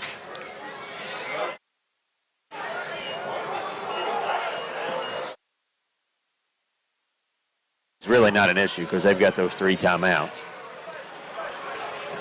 Snap comes to Kirkland, rolling out to the right. He's looking, now scrambling, spinning, and tackled right around the 43. You know, one thing that hadn't been called the game, it was a gain of about 5. One thing that hadn't been called all night as North takes their first time out is a hold. And I thought we've had a couple of situations where we're trying to pursue and we just get pulled back. But neither side has been called for a hold as Nolan runs off the field there. Not sure. Hopefully he's okay. So it'll be 2nd down and 5. We have 1:29 to play here in the first half. No score between Barren County and North Hardin. Here's a halftime score. Monroe County leads Metcalfe County 15-0. And I felt like Monroe was due a win. Yeah. Russell's all over Ballard Memorial 28-8. 5 minutes to go in the first. Franklin's up 21-14 over Glasgow with 30 seconds left in the first half. Central Hardin's up only 7-0 over Warren Central with 2 minutes to go in the first half. Paducah Tillman is up 21-7 over Logan. I wonder if Paducah Tillman stayed all night. I think they came to Allen last week. It's a long back-to-back. Yeah. It's a long back-to-back trip. And this is a long time out. Who's Edmonson County playing tonight? I don't know. Edmonson County, they are playing. Well, I thought I had it on here. Fort Campbell. They're up. Fort Campbell's up 1, 15-14. So there's a few scores as we get out of that timeout here. 2nd and 5 now for North Hardin. Kirkland out of the gun, dropping back. He's looking, being chased. Now running with it down the far sideline. Across the 50, running out of bounds about the 45. Almost had him. Scrambled that time, got outside of our containment, and going to give him about 12 on the scramble. Went out of bounds and stopped the clock. They didn't have to use the timeout. Well, one of their 2 left didn't have to use it. As they get across to 50 into Trojan, it's always going to be Trojan territory, but Barren County territory. 3 receivers left. Here's Kirkland rolling out left. He's looking, scrambling, gets rid of the football. It's deflected off the hand of his teammate, which was the receiver, Dominic Grimes. That's where we need a deflection and interception. I think we're going to get one. Well, our coverage has been outstanding. Our defense has been A+ so far. 0-0, 1:16 left. I don't think, we've talked about this a long time in the years we've been up here, drop an extra guy at halftime or as you get towards halftime, but I don't think we would here. Kirkland. Pass. Completed. That was a diving catch there by Trey Calhoun.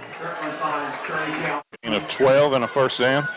I'm telling you, no one's getting held every time coming off that edge, and I'll quit complaining about it in a minute, but I'd love for him to throw a flag on it.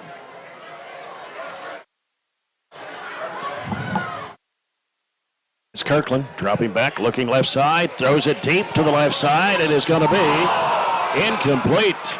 Went off the hands of Jadon. Yeah. Still pretty good overall coverage that time by Zay Ward. One-on-one on a go route to the deep corner of the end zone.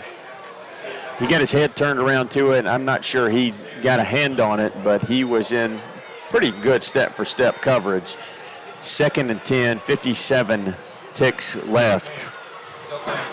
All at the 32 of the Barren County Trojans. Kirkland getting some pressure, throws it deep toward the end zone, and it is going to be broken up. That was Zay Ward. Zay Ward, he was open at the end of the end zone, and Zay Ward just came out of nowhere and got his hand on it and deflected it. Judon again. That was a intended receiver. Great play that time by Ward. Tate was kind of there too, but Zay had primary coverage over there, and he has really played a good half. Maybe one of the first times he started for us, and he's played a pretty good half. 3rd and 10. 49 seconds to go in the first half. Downs do kind of matter, I guess. Johnson to the right of Kirkland, out of the gun, takes the snap, drops back. He's looking, going to the right side of the field. And completed to one of our coaches over there. I think completely out of bounds. Coach Myers with the reception, but thankfully he doesn't play for North Hardin. That was Houchins on the pressure that time. So 4th and 10, and obviously a go for it, way out of field goal range, but a go for it here. Now this time Johnson to the left of Kirkland. God bless him. You jump again and give them a gifted 5 for the 1, 2, 3, 4, 5, 6, 7th time. Just can't happen. I mean, it's fool me once, shame on you. Fool me twice, shame on me. Is that how that goes? 2, 3, 4. I get confused on that sometimes. Anyway, 2 through 19 is all on me, right? Yeah, it's way too many. 4th and 5. North Hardin, Kai Kirkland. He's looking, gonna throw it. It's gonna get caught, and did he make it in? Yeah, we're gonna call it a touchdown. I think we knocked the pylon down and kind of knocked into the official, so he kind of looked at some guy coming in, one of the guys coming in, and give him the touchdown, 27 yards. Yeah, great throw. He threw it in between our safety and defensive back. He really split it on a very, very difficult throw to squeeze that in. That was to Trey Calhoun. Yeah, give him a credit. That ball was on 4th and 10. I'm sorry, 4th and 5. Perfectly thrown. Tough luck for the Trojans. And the kick by Trujillo is good. Kind of breaks your heart a little bit because you played so well through all of the first half, and then right there, just they made a play and made a really good throw. Would it have been good from 5 more yards? Maybe not, but still they're going to get the first down either way. And we don't have much time to do anything with it unless we get a really good return. You're going to take a knee and be on defense when the second half starts down 7-0. Franklin Simpson leading Glasgow at halftime. It's now 21-0 Franklin Simpson. We have 38 seconds to play here in the first half. Barren County trailing 7-0. Urgillo will kick off from the 40.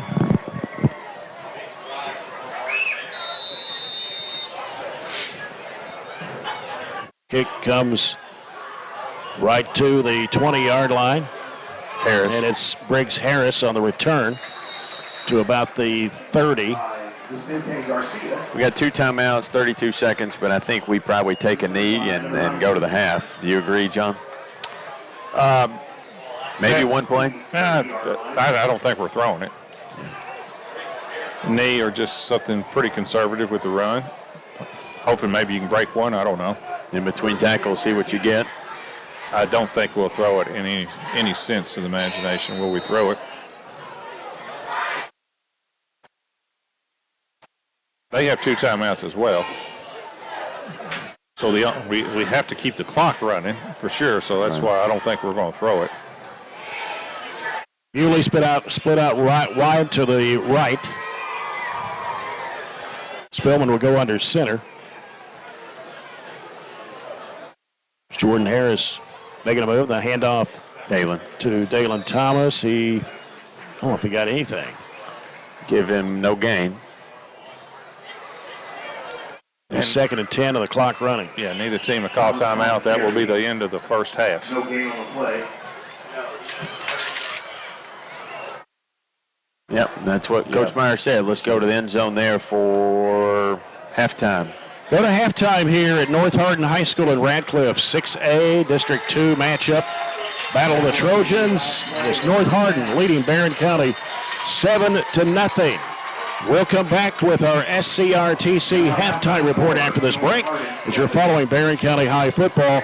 Brought to you by Don Franklin Chevrolet, Cadillac, Nissan, and Glasgow on 104 The Score.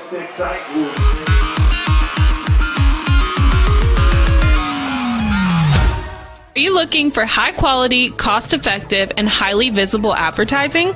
At ATM Media Solutions, we offer large-scale marketing with ease. We have 4 LED billboard locations: Highland Pharmacy in Sonic, the intersection of 31E and Trojan Trail, Highway 90 East, Burkesville Road, and our newest location in front of Gondolier. Call 270-629-4542 to get a quote today. ATM Media Solutions. Advertise with ease. If you haven't heard, there's a new approach to banking. It's called KHSAA, and you'll find it at the People's Bank. Your free KHSAA checking account offers you monthly cashback rewards. The KHSAA Cash checking account can earn you a very high interest rate on your balance. Then link KHSAA Saver, and you'll also get a high rate on your deposits. Grow with KHSAA at the People's Bank in Glasgow, Cave City, and Marion. The People's Bank. Working for you. Restrictions and qualifications apply. Restrictions may vary. Contact the People's Bank for details and to learn more. Aero Safety is a proud supporter of Barren County sports. From helping make the BCHS Baseball Turf Project a reality to sponsoring the annual Spirit Week, Drew Hinton and his dedicated team at Aero Safety are strong supporters of local student athletes. Aero Safety helps employees and businesses develop safe work practices from coast to coast and right here in Barren County. They're located on West Main Street across from ESB. Learn more at aerosafetyus.com or talk personally to them in Glasgow at 270-670-4718. Welcome to Glasgow, Kentucky. This ain't no ordinary small town. This is Broadbandville, USA. People here weren't willing to sit around until one of the big telecommunications companies got ready to wire them up. They just decided to do it themselves.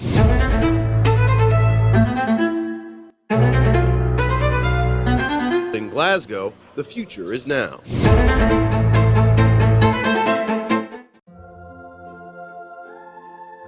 Growing up is realizing that everyone who told you to eat your breakfast when you were little was actually eating this for breakfast.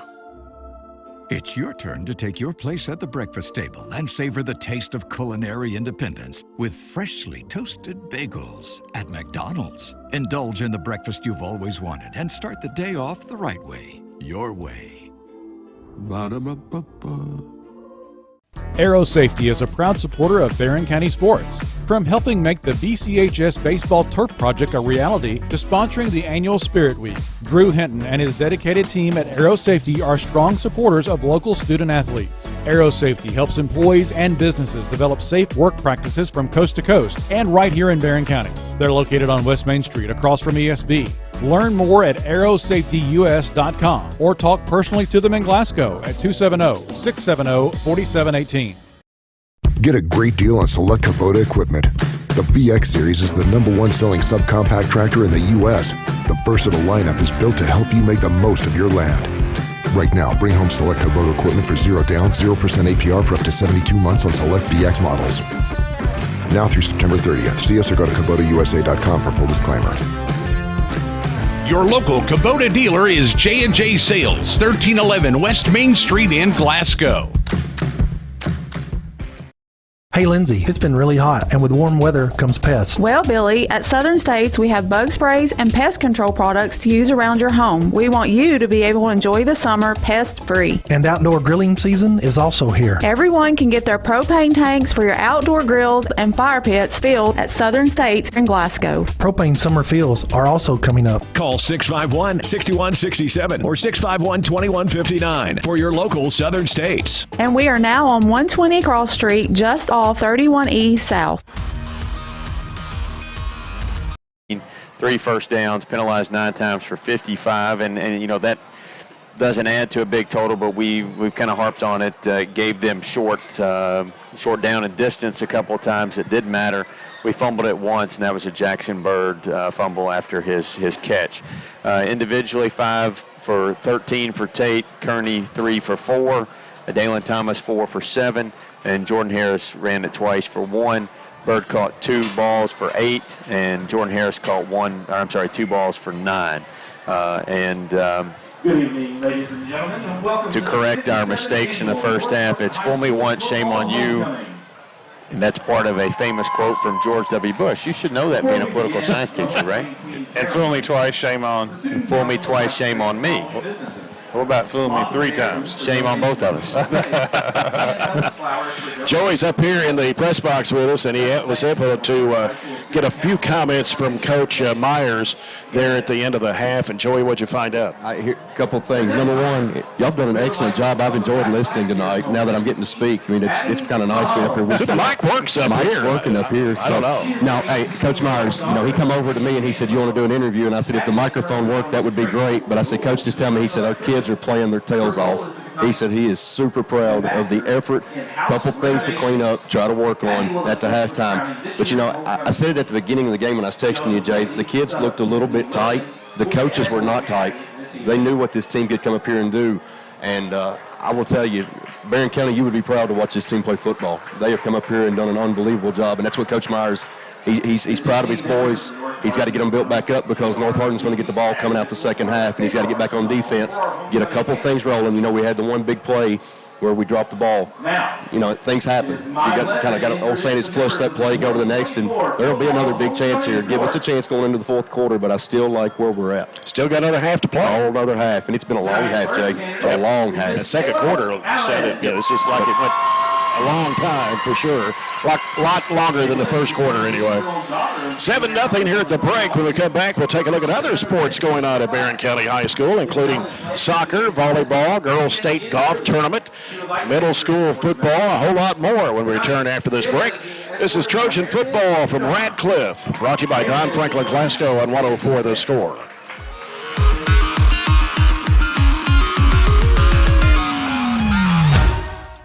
I just did it, but I waited way too long. Trust me, it's about time you left cable TV behind and started saving with MyStream TV from SCRTC. Already have TV with SCRTC and you still have cable boxes and wires everywhere? Talk to SCRTC about MyStream TV and compare it to your current service. The best thing about MyStream TV, you'll save money and get up to 1 gig symmetrical internet. Visit SCRTC.com and click on the MyStream TV logo at the top to start saving on cable today.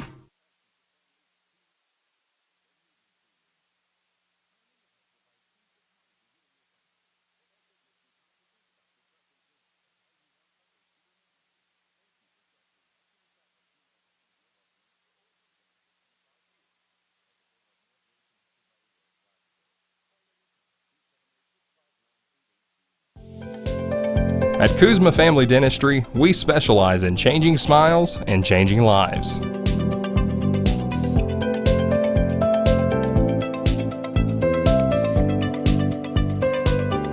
If you'd like to experience this wow factor transformation that not only can change your smile, but change your life, give Kuzma Family Dentistry a call at 270-651-2638, located at 501 West Main Street in Glasgow. Hey son, what you doing? Daddy, I'm going to own a dealership one day. All right, I'll dream with you. From one small dream to over 25 dealerships in the state of Kentucky, we have set out to provide Kentuckians with reliable vehicles and the best customer service for over 50 years. This may have started with a simple dream, but our dedication to our customers will go on for generations. We've got you.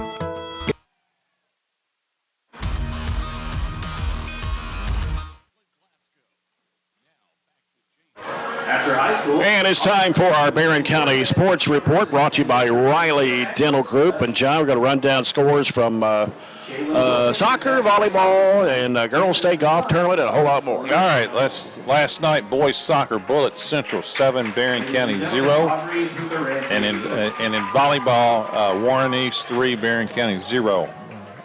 Freshman football, Logan County 35, Barren County 0. Soccer tournament starts tomorrow. Yes. Girls and boys start tomorrow. In the girls action, Barren plays Glasgow in the first round. And in the boys action, I believe it is Barren and Warren East. I believe you're right. I wish them both best of luck tomorrow. Tuesday, October 1st, the girls state tournament. How about this? Chloe Witcher finished 4th out of 79 with a 77. She was just 1 stroke short of first place. And she will qualify for the state finals next Friday, October 11th, which will take place at Bowling Green Country Club. So congratulations to Chloe Witcher. I think Chloe's a sophomore, I believe, or a freshman. I think she's a sophomore, isn't she? Yeah. Other golfers for Barren County that played in the first round of the state, or the sectional, however you want to call it. Kenzie Edwards shot 90, Tinsley Nagel 96, and Lucy Zoll 97. In volleyball Tuesday, the Clinton County Lady Dogs defeated Barren County 2-0, the same score in the JV game. Girls soccer on Tuesday, Barren County 3, Pulaski County 0. The JV, Pulaski defeated Barren. And in middle school football on Tuesday, Barren County 36, South Warren 0 in the 7th grade game. And in the 8th grade game, Barren County 28, South Warren 13. I would think that would be 2 good wins to beat the Bowling Green schools. Monday, September 20th, it's been a tough week in volleyball for the Trojanettes. Adair County defeated Barren 2-0 in the varsity. They also defeated us in the JV and freshman. And in JV football, bad news Monday night. The Glasgow Scotties 14, Barren County 0. Cross country last Saturday at the Hillbilly Run at Thomas Nelson. Do you have to run without shoes for the Hillbilly Run? The Hillbilly Run? Yeah, maybe not. I don't know. We need a little bit more investigation into that.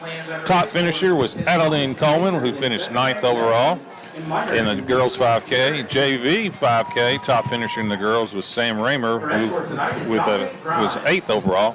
Girls middle school dropped down to 4K, top finisher was Maria Dyer, who finished 11th. And in the 3K, top finisher was Layla Robertson, who finished 11th. Boys 5K, Brody Miller, who's one of our top runners, did not finish due to an injury. Hope he's going to be okay. So, you notice you only had one-page sports report this week? Well, yeah, that's right, because golf is basically now over, right? Yeah. And the soccer region district starts this week. So, yeah, we're kind of winding down. We won't have hardly any next week with the fall break. Right. Of course, we won't be on the air either. Right, that's right. No game next Friday night. You can get all the latest scores and results from middle school sports to high school sports each day on the Barren County Schools District website. Go to barren.kyschools.us, click the menu, scroll down to athletics, and click Sports Report. And our weekly Sports Report is brought to you by Riley Dental Group. And soon, over the next, I guess right after fall break, Joey, middle school basketball gets started. Yeah, we've got girls that start next the week after fall break. We got Adair County coming to us, and then we go to Adair County, the girls do. So our boys football teams are getting prepared for playoffs. Playoffs will be October the 17th, I believe, and they are being played at home. So I think we found out this week we will be playing Franklin Simpson, both 7th and 8th grade. There's something else you had on your phone there. I was just showing Aaron Rodgers. No, it wasn't Aaron Rodgers. Oh. No, I was just showing you the time, Jay. It's going to be past your bedtime with all the flags and the half. That's true. How many penalties did we have in the first half? We had 9. We had 9. I think they had 4. 4 accepted. 13 in the first half. All right, we'll take a break. We'll come back. It's homecoming night here. It's still going on in North Hardin. Barren County Trojans trailing 7-0. Back with more halftime in a moment. This is Barren County football, brought to you by Don Franklin Glasgow on 104 The Score.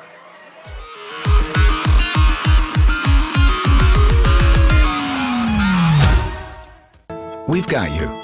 It's a pledge to make sure you're always taken care of. A pledge that Farmers RECC honors each and every day. When it comes to keeping things running smoothly or getting them back on track when they're not, we've got you. Always. Farmers RECC is a Touchstone Energy Cooperative, your source for power and information.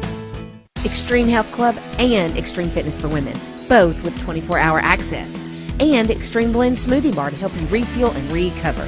Over 8,000 square feet of weights in Extreme Health Club and ladies only at Extreme Fitness for Women, including tanning beds, both with access to saunas, infrared saunas, and the 90-degree saline therapy pool. You'll love the wide variety of classes with experienced instructors. Personal training is available and with the best in the business. Call or stop by today and see what everybody's talking about.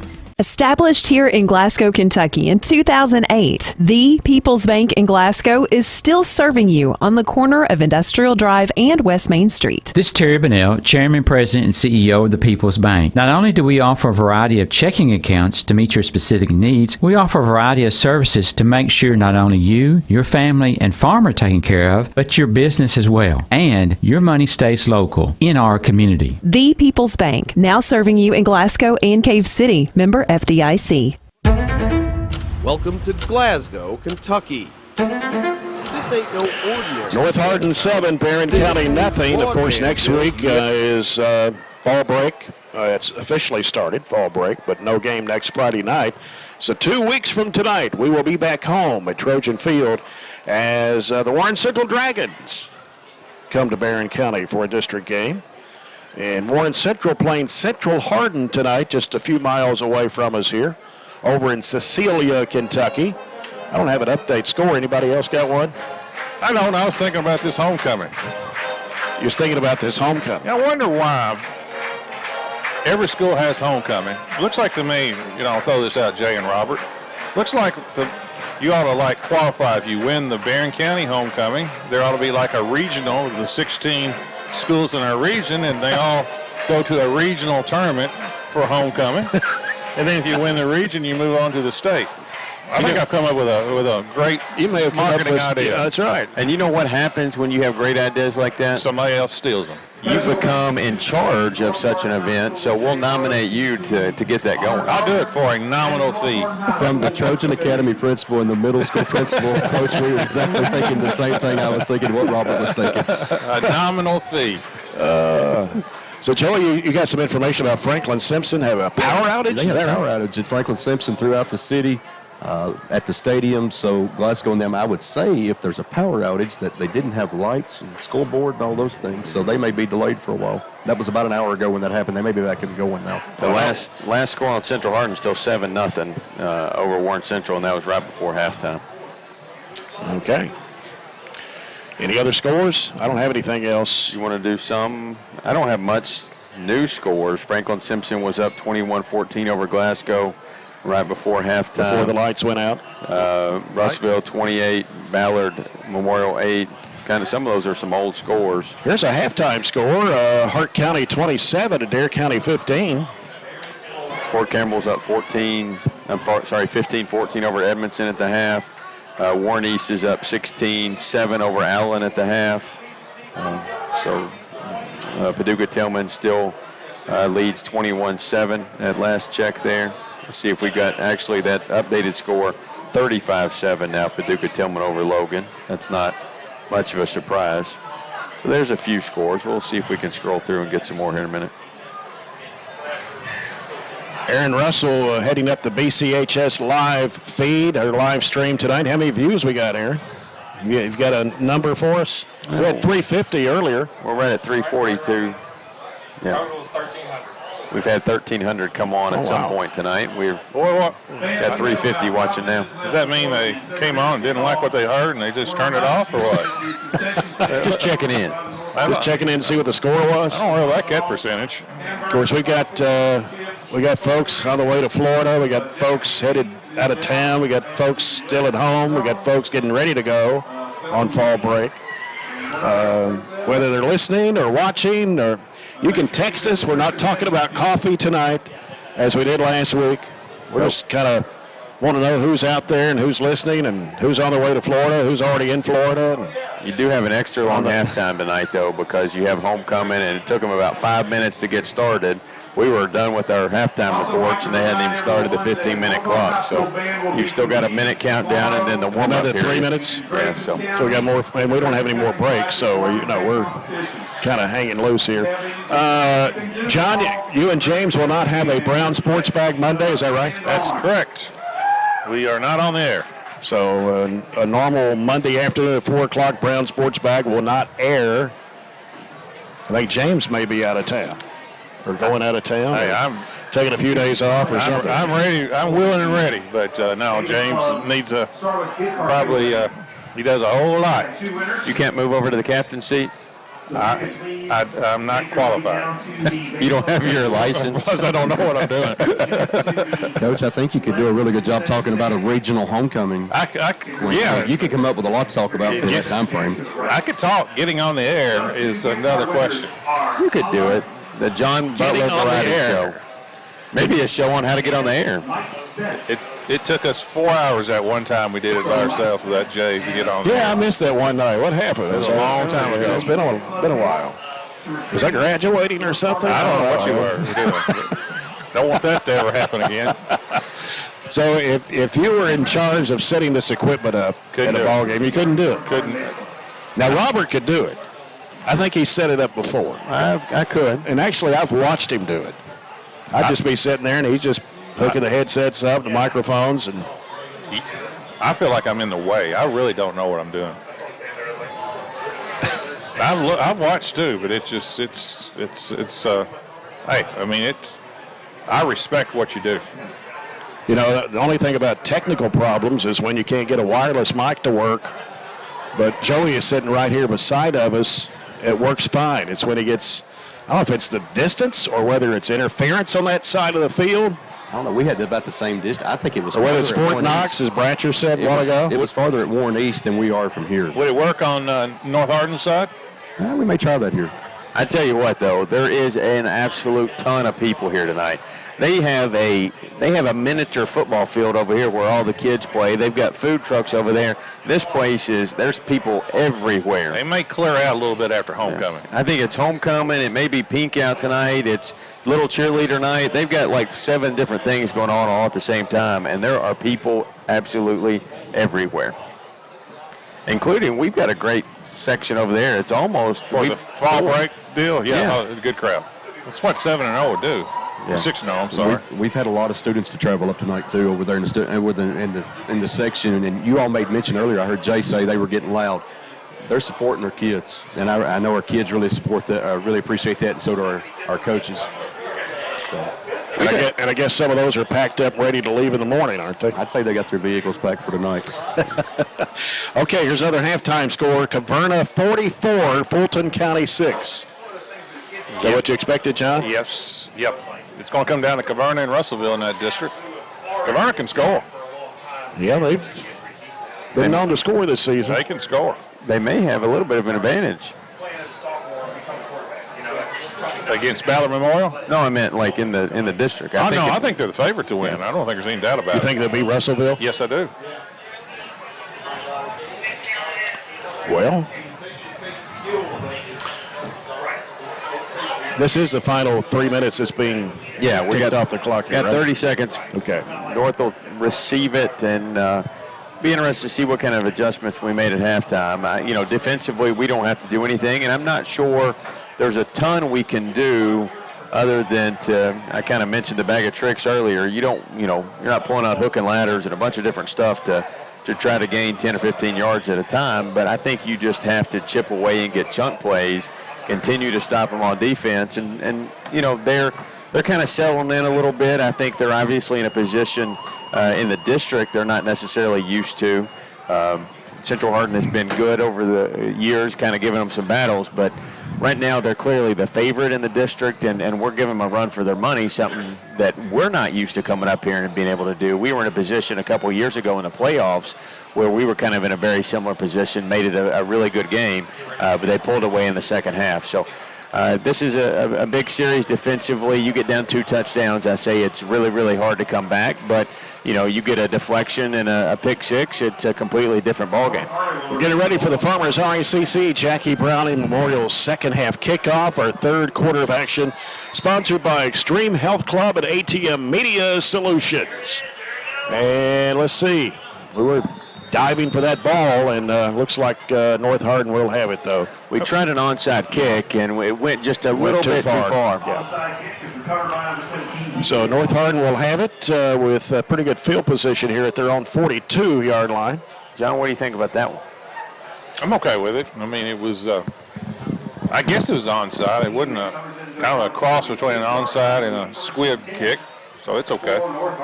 And they will use, looks like it's going to be Kirkland to start the third quarter.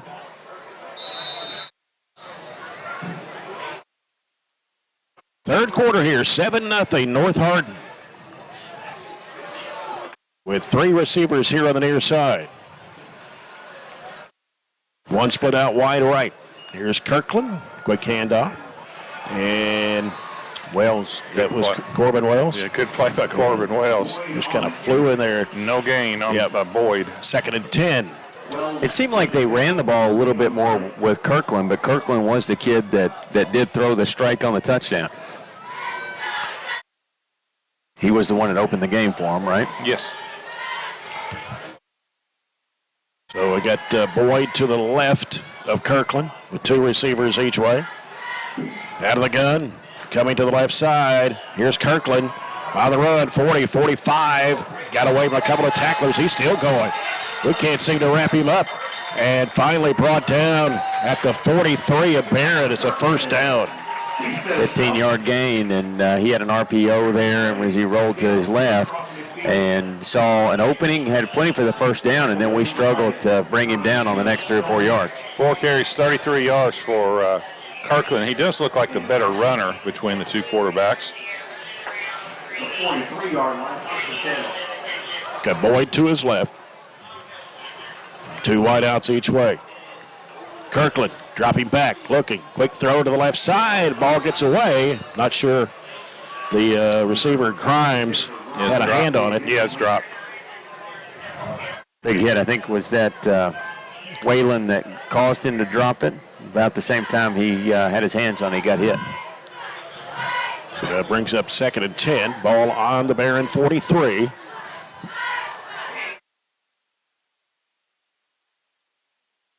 Boyd to the left. Kirkland scrambling, flag.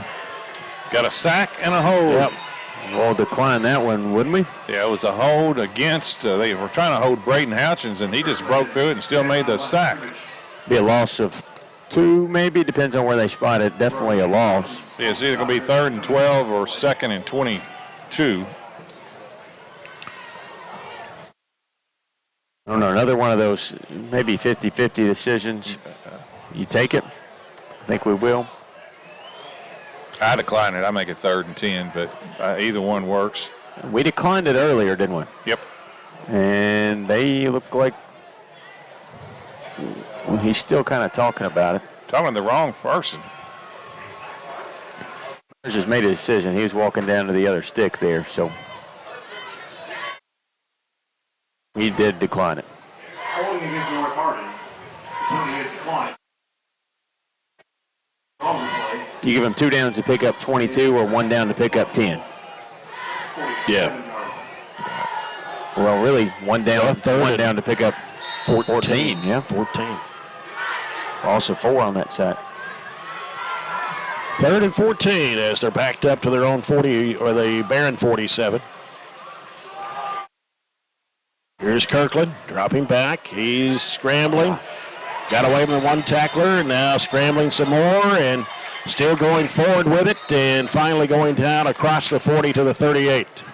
Bryson Wilson had a chance, and that flushed him out of the pocket and picked up positive yards. Picked up a gain of more than 10 there. It's 4th and 5. Was that 9 actually? Yeah. 4th and 5. 4th and 5. Boyd in the backfield with Kirkland. You don't want to jump. And we almost did.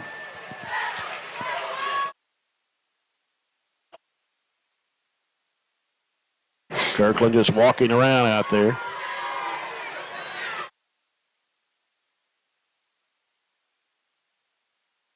Snap comes to Kirkland. Kirkland looking, throws it left side. It's going to be caught and finally taken down around the 20, maybe the 19. That was to Marion Jodon. Had plenty of options there. He could have ran it for the first down, but hung in there right behind the line of scrimmage and threw a strike there to Judon. Gain of 19. A little too much cushion there on the corner, and that's what allowed him to pick up that one with ease.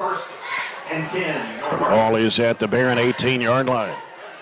Kirkland hand off to Boyd inside, and he'll pick up a couple of yards, maybe 3. Try to get it to the 15. That's where it will be spotted, looks like, at the 15. So it'll be 2nd down and 7 for North Hardin. That may be his best run of the night, isn't it? 3 yards it is. The best run from a running back's 4 yards all night. That's pretty solid. Kirkland once again throws it toward the end zone, and is it caught? It is. I believe it is. We tried to pick it off, and so North Hardin pushes the lead out to 13-0. It was a really, really good play by our defensive back, Zay Ward. He had great coverage. It was really simultaneous. They both caught it at the same time, but on the way down, the North Hardin receiver just basically took it away on the way down that time. That was great coverage by the sophomore, Zay Ward. That was Marion Jardon getting the touchdown with a pass from Kirkland. The extra point try good. It's 14-0 from Trujillo. So North Hardin has scored back-to-back. They scored with about 40 seconds left, 35, 40 seconds left in the first half. And they got the ball to start the second half and went right back down and scored as well. So basically back-to-back possessions before Barron. Barron had it for one play basically at the end of the first half. So that's kind of, the ideal situation. If you can score at the end of a half and then get it back, that's the perfect situation. North Hardin took advantage of it. Yeah. That's why, 75% of the time you want to win the toss and defer is for situations like that to set themselves up. I understand why he took the ball in this game, try to get off to a hot start and set the tone, but we're going to play from behind now. Trujillo with a kick. End over end. It's caught at the 15. Briggs Harris. And Briggs Harris will bring it up to about the 29-yard line. 8:42 to go, third quarter. North Hardin now leading Barren County 14-0. Let's see if Joey has his mic working down on their sideline. There is just too much interference. 29-yard line. 1st and 10 for Barren County. Too much interference.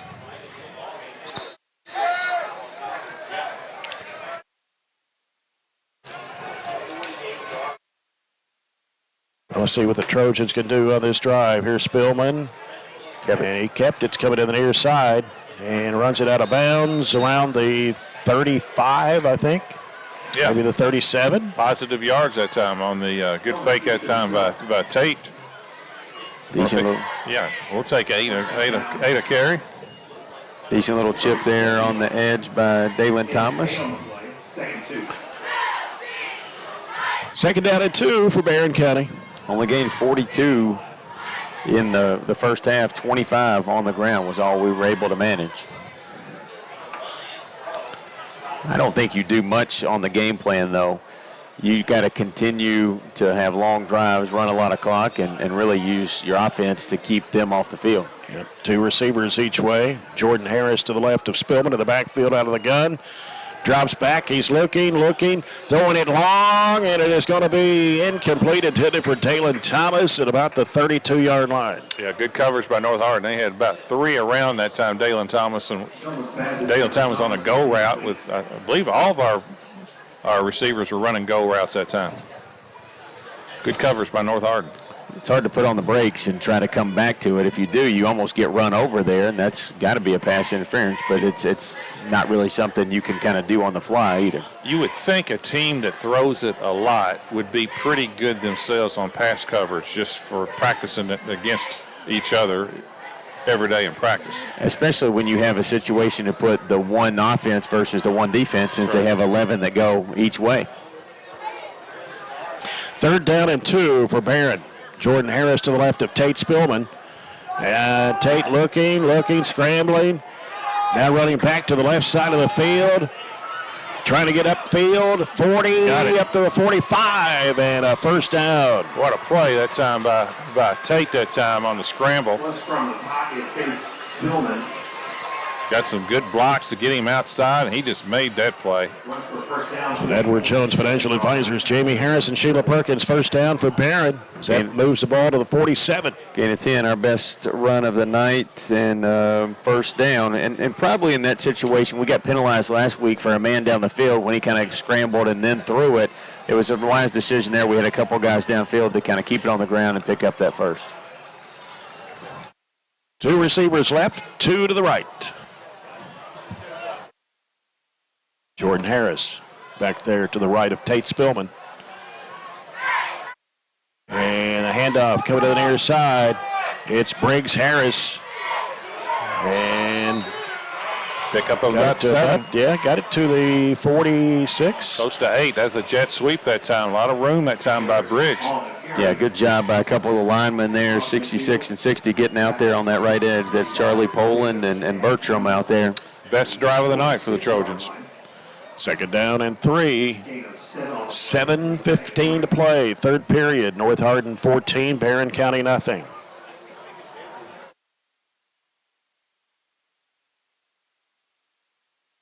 Two receivers, both sides. Thomas goes in motion left. And there'll be a big loss in the backfield. 2nd and 7 turns into 3rd and 10. You bobbled the handoff and could never turn it upfield, so loss of 7. Yeah, that was a jet sweep going the opposite that time, and good job by North Hardin. Big loss. Not for sure. This is not 4-down territory for the Trojans, especially if we get some 4 or 5 positive yards this time to make it 4th and manageable. Right. As long as that second quarter took, this third quarter is relatively flying by. Yep. 3rd and 10 for Barron. Big play right here with 3 receivers on the near side. Spillman trying to get away.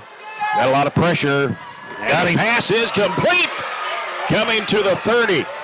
Breaking a couple of tacklers. It's Jordan Harris. He's still going. And take it out of bounds at the 15. What a big play. Big scramble and then pass across the middle by Tate Spillman and hit Jordan. That time Jordan caught the, wasn't going to drop that when he caught it, and then pick up a close to, 38. What a play by Tate just to get free and then hit Jordan right in the hands coming across the middle. Good job keeping the play alive with his legs long enough to him to break free, and he was really just streaking right across the middle of the field and threw a strike to him. That's the best play of the night by far. Ball is at the 16 of North Hardin. 2 receivers out to the left. Jordan Harris to the right of Tate Spillman out of the gun. Now he moves back to the left side. Thomas goes in motion left. Spillman keeps it. He finds a hole. He's going to take it in. Touchdown, Barren County. That's a way to come back. 16-yard touchdown for Tate. He's had a couple of big runs this drive and capitalizes with a touchdown to answer the one they just had about 3 minutes ago themselves. Good call that time on that by Coach Myers. Faked that jet handoff to Dillon, and Tate just took it right up the middle. Good blocking, too. That's a big hole. And 14-6, let's see what we're going to do. You know, we have not missed an extra point all year. Looks like we're going for 2. Appears it's, 2-point conversion try. That was a great play call because it had been set up by so many of those jet motions. It left that middle wide open for Tate to just walk in. Big play here. With Jordan Harris to the right of Tate Spillman. Man comes in motion. Spillman dropping back, and there's a looping pass into the end zone where it is intercepted. They can't return it in high school. Yep.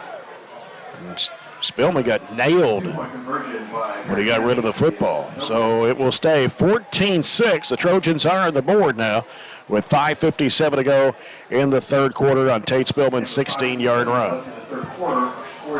That touchdown brought to you by Hatcher and Sadler Funeral Home. Interesting call. It's still a one-possession game, but you got to for sure make a touchdown and the extra point now, or I'm sorry, the 2-point conversion to pull even. We'll give you another score update on the scoreboard brought to you by Barren County Judge Executive Jamie Bewley-Byrd and Metcalfe County and Monroe County. After 3, it's the Falcons 22, the Hornets nothing. Warren East up 24-7 over Allen. Now that's, to me, a little bit of a surprise. Yeah, especially the margin is a surprise. 3 touchdowns. Maybe not so much Warren East winning, but the 3 touchdown to me is more of a surprise. We've got 13-6 now, Central Hardin over Warren Central. That's a surprise too, isn't it? What's the score? 13-6. 13-6 Central Hardin. Halfway through the third. Pretty close. Central Hardin has not won a game. Warren Central's won, what, 1? No more than that. And that's a district game. Little onside kick a while ago. Let's see. I'd say we'll kick it deep here as much as we can. Houchins. Yep. It's going to go to the left side of the field. Takes a bounce. It's fielded around the 18-yard line. Great play. Oh, wow. Dalen Thomas. What a hit. Individual tackle there. Wow, what a hit by Dalen. Houchins' kick is returned by Smiley. Good job angling it there, and that concentrated, like we have, concentrated all our effort over there to that far left corner, and Dalen got through a couple of blocks and just wrapped him up and slung him down. So North Hardin will have the football at their own 23. We've kind of been asking, but we haven't seen it yet. Deflection, some kind of gift. We've been close one time. That was Waylon Clemens came close. We really hadn't been close to an interception. And they've thrown 7 this year. Yeah, we turned it over once tonight, and that was a fumble early in the game that didn't end in any North Hardin points.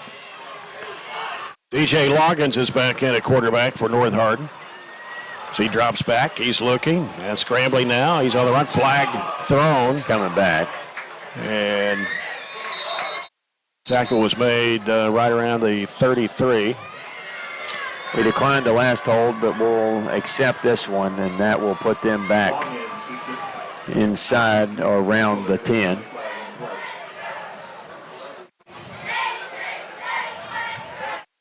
This kid, to me, has a better arm, even though the Kirkland kid was the one that threw the touchdown. Bigger kid, too. Let's spot it and let's go, guys. They talk way too much about a hold in the backfield. You mark it from the line of scrimmage. It's 1st and 20. Holding against North Hardin. And maybe it's good they take their time because our linemen and defensive backs are just getting a workout. Yeah. You know, linemen are trying to rush every single play. That's hard to do. They're getting after it every play, though. Yeah, they are. I'll give them credit. They are in the backfield and chasing on every single play. Our defense has played phenomenal tonight. So the ball is at the 13. Well, they jumped. There's the flag. There's the call. It was I just wonder as well. Right tackle. I just wonder when you use 2 quarterbacks, cadence-wise, it's different for each quarterback. That would have to be a little voice inflection. Yeah, different, for your offensive lineman. Now it's 1st and 25 from the 8. This should be primed to.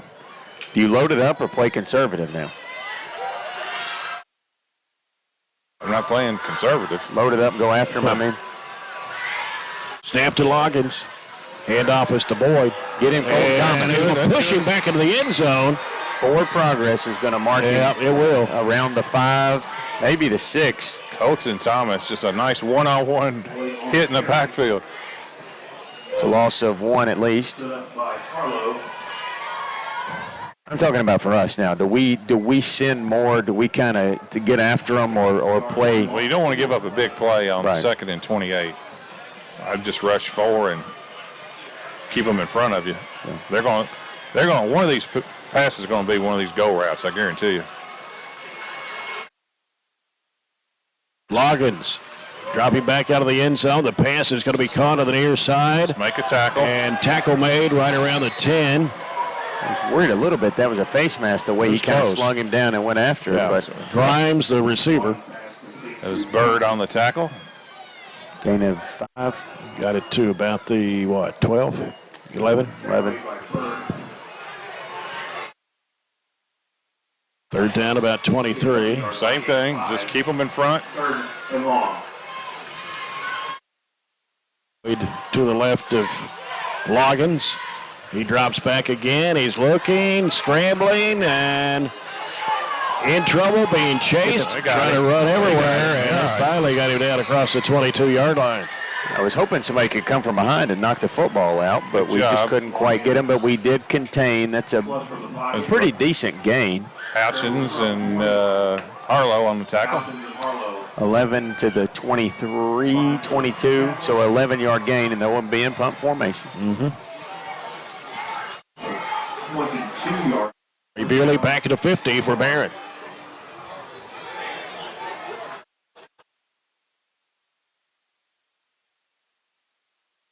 They've not snapped it to their punter well. It's okay. That one's okay there. Punts it away. Beerley catches it at the 49 where the Trojans will have it. 3:03 to go in the third. It's 14-6 North Hardin. Wish Bray would have taken a chance and gone with that one, but anyway, great field position for the Trojans, and the momentum has shifted. Yep. Trojan drive and touchdown, and then force a punt. Give that full stand of burgundy and gold over there something to cheer about. 3:03. Each team has had about 3 minutes on each of their drives, and so we've got 3 minutes left here in the quarter. 2 receivers left, 2 to the right. Jordan Harris in the backfield. And Spillman keeps it, finds some running room. Trying to get to the outside and kind of pushed out of bounds there at the 37, but it's a first down for Barron. Clearly some adjustments were made at halftime, and one of the adjustments that looks like it's obvious to me is we're going to run Tate Spillman more. Yeah, 13. He's got an 8, a 10, a 16, and now a 13 in his last 5 runs. And some of those were scrambles off passes, but some of those were designed read and run plays. Ball is at the North Hardin 38. Make a quick decision. Don't string it out. Run it, and go with whatever that first instinct is. Jackson Bird, Briggs Harris out to the left. Got to get to the line under 10. Jordan Harris now moves over to the right of Tate Spillman. Under 5. Here's a snap coming to Spillman. The pass is caught at the 40 by Jackson Bird, and he'll be taken down around the 40 or the 37. Yeah, just a quick little wide receiver screen, basicay. So well about covered. a yard or 2. And a late, did I say late? Flag just thrown in the air by the official. And we had one kid kind of over there on that sideline, and I think he's going to at least 10 seconds after the play. This is an unsportsmanlike on somebody. The way North Hardin's clapping, it's on us. And we had no business being on that side of the ball. And that is a momentum drive killer type. Unsportsmanlike, 15 on the Trojans. It puts us back on the other side of midfield. If they counted it right. Yeah. Back to the 48. That's right.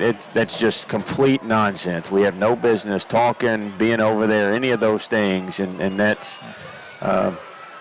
just unfortunate. Our 10th penalty tonight for 70 yards. It's not unfortunate. It's uncalled for. Yeah, I mean, it's unfortunate that we put ourselves in that position. Right. Really, it's just ridiculous that we put ourselves in that position. And we do it because we're in a group of North Hardin kids when we shouldn't be. So now it's 2nd down and 24 for Barren County from their own 48.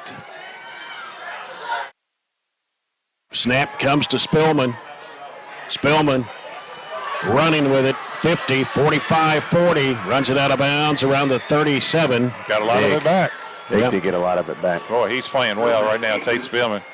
Pick up of 17, is that right? I don't think that many. It was 3rd and 24. Well, 3rd and 15. 14, 15. Close. He's got 10 carries, 75 yards. So we got half of it back, so 3rd and 9 maybe? Yep. 39 at the North Hardin 37. Longest game of the year. Still not in the fourth quarter. Yeah, this is it's almost 10 o'clock here. Isn't it? Yeah, right. Flag City. Jordan Harris to the left of Spillman. Here's Tate. Throws it to the left side.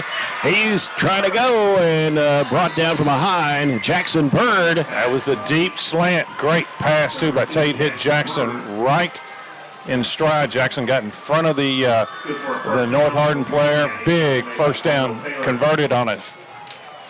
Second and 25. Gain of 20. Yeah, ball is at the 17. Confidence is clearly growing right here. And our play calling has changed a little bit because things that take a little bit longer to develop have gone away, and things that are quick, two-step drop slant, quick read on the draw by the quarterback, different things like that. It's just kind of a slight adjustment on what he puts in Tate's ear there, calling plays, but it's worked so far inside the 20 here as we roll close to a minute to go in the third. Boy, we need to hurry up. This looks like a new play because we don't know. We're kind of lost right now. Yeah, we're under 10 now, and the back judge has got his hand up counting. Here's a snap, Spillman. He's going to keep it, finds a gap. He's going to try to go in, but he gets taken down at the 5. I like that play. It's the same play we scored earlier, except we went up to the right that time, faked the jet sweep that time to Briggs Harris, and Tate Spillman is the one player that North Hardin does not have the answer to. Gain of 10, another first down. Ball sets right on the 5. First and goal. Boy, has this game changed. Down to 45 seconds to play here in the third. Briggs Harris, Jackson Bird split out to the left. Bray Bewley split out to the right. It'll be a tough 5 yards. Absolutely. Jordan Harris to the left of Tate Spillman. Going in motion, Dalen Thomas, and he handed it off to Thomas, and he lost. The play has not worked all night. The jet sweep to Dalen Thomas, and we just did not block Josiah Hope. This 275, loss of 5. And it's been a long time since we called Hope's name, too. But just what I said has really gone away as we go to the end of the third period. We went back to and lost 5. So as we come back from the quarter break and start of the fourth quarter, it'll be second and 10 or second and goal. Yeah. Trojans will have it at the 10 when we come back. It's North Hardin 14, Barren County 6. This is Barren County football brought to you by Don Franklin Glasgow on 104 The Score.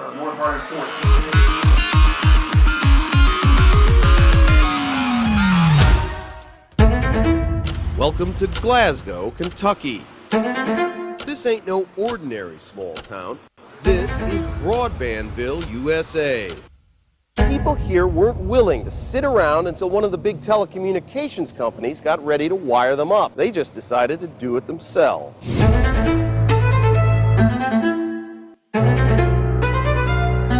In Glasgow, the future is now.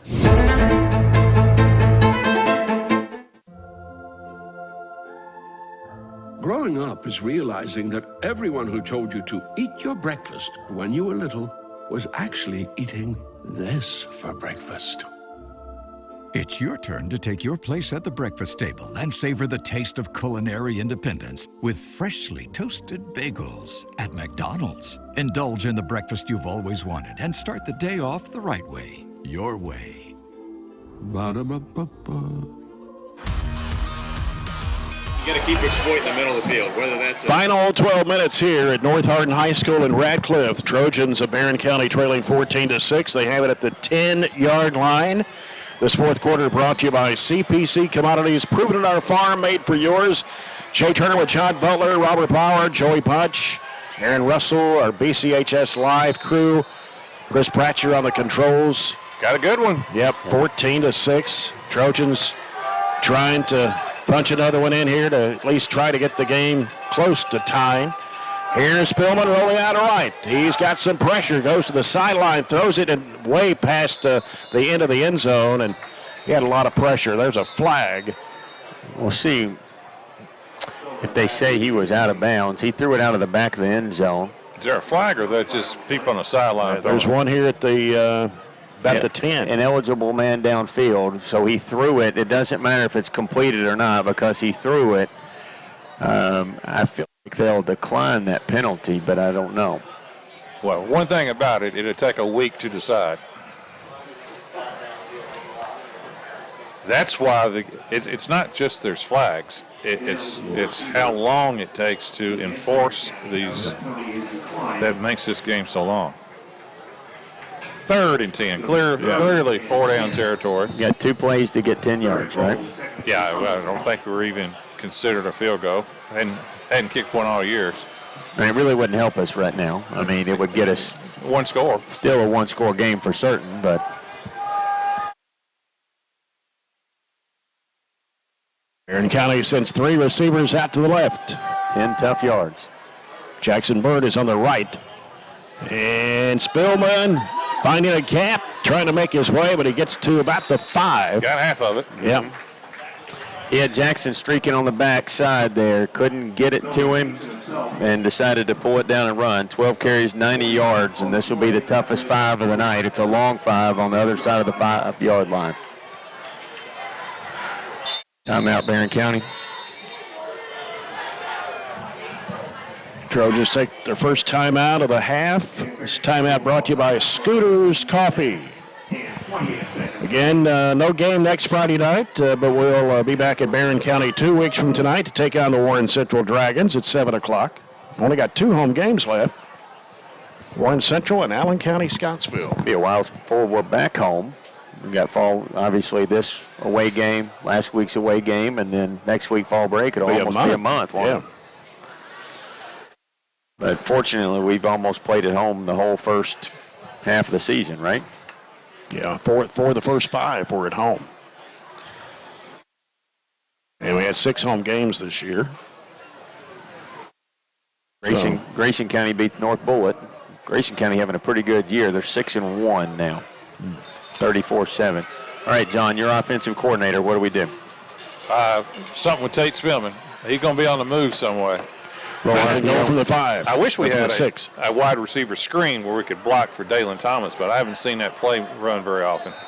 He is out wide. Empty set. I think it's going to be a rollout to the left here and see what happens. 3 receivers left. Comes to Spillman. He's rolling. He's got some pressure and looks and throws it in to the back of the end zone. It was knocked down.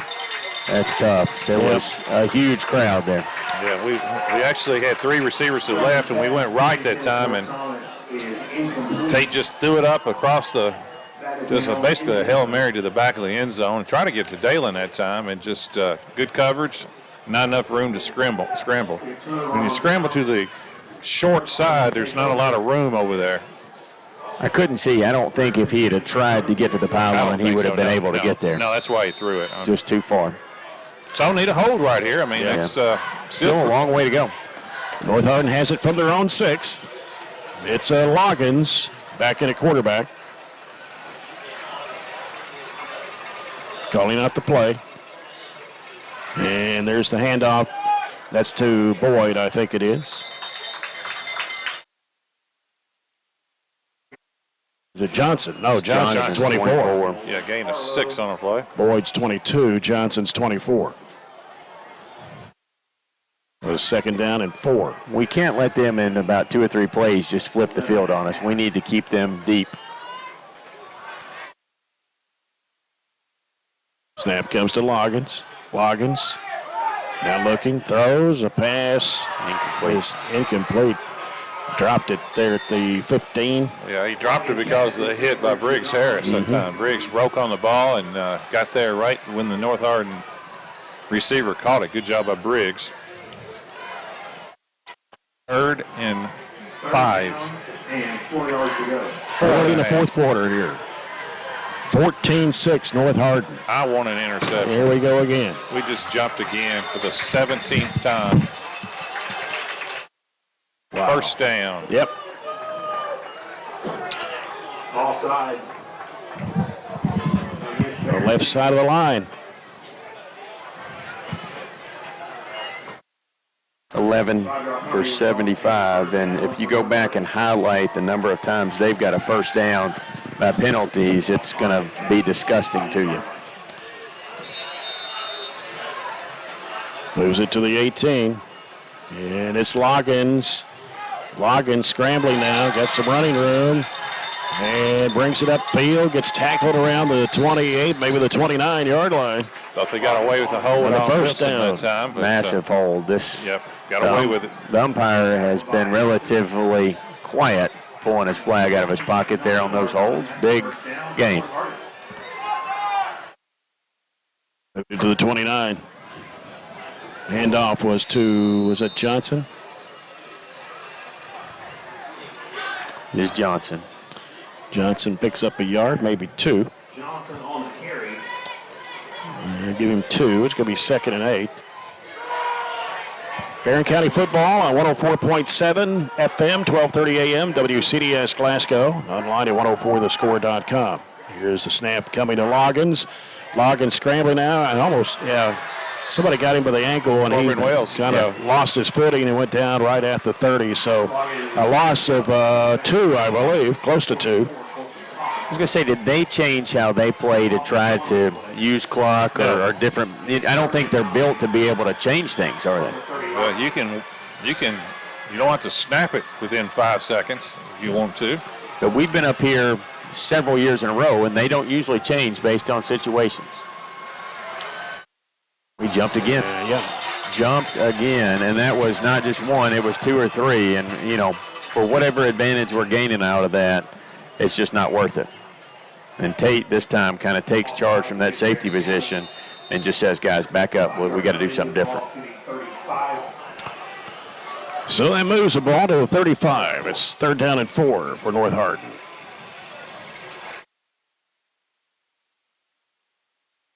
Loggins looking over the sideline. His coach. Johnson goes to the left of Loggins. They moved that time. Yeah. Good gracious, this is ugly. Yeah, that's 8th, 7th game of the year, and you've got more 5-yard penalties than. I wonder what would happen, and I'm just thinking out of the box right here, since we've jumped offside, 7, 8, 9 times? What if it's on 3rd and 9, 3rd and 10, which a lot of these have been, or whatever, that our linemen are about 3 yards off? Yeah, just take a step back. So when you jump, you're still not offsides. We have 9 5-yard penalties. The majority of those are on defense. 3rd and 9 from the 30. Snap to Loggins, dropping back. He's looking. A lot of time. And, gets away from one tackler. He's going to throw it downfield, and it is going to be. Good coverage. It was a double coverage. That was Bewley over there. That was great coverage for the whole far side of the field. Bewley and Harris over there, and one of them tipped it and had a chance to intercept it, but it'll bring up 4th and 9. Yeah, he had all kinds of time. That was a coverage play that time for the Trojans. Here's a final score just in. Monroe County beats Metcalfe County tonight, 29-0.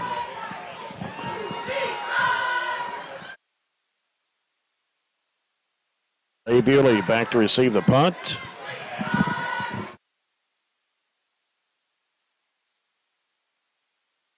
Urchillo, the punter for North Hardin. And gets this one away. Going under it was Bewley. Trojans of Barren County will have it at their own 46. All right, need a good drive right here. 8:25 to go. Not many drives left in the game. The clock rolls. Here's we get ready to start the drive. We'll be under 8 pretty quick. Of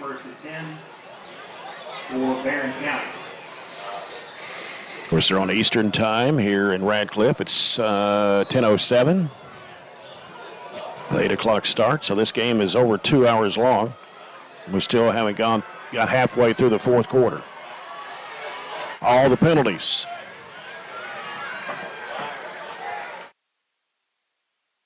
And this time, Spillman's going to keep it. And he'll pick up about 4, maybe 5. He got it right to the 50. That was the draw. So a 4-yard pickup for Tate Spillman. That has worked tremendously this half. Because Josiah Hope, number 8, is going to go for that fake. So far, every single time, he's either stopped Dalen on the cross or has basically just whiffed. We can't keep going to that well over and over, but right now when it's getting 5, 4, 5, sometimes 10, you got to keep at least having it in your toolkit. Yep. Briggs Harris comes in motion.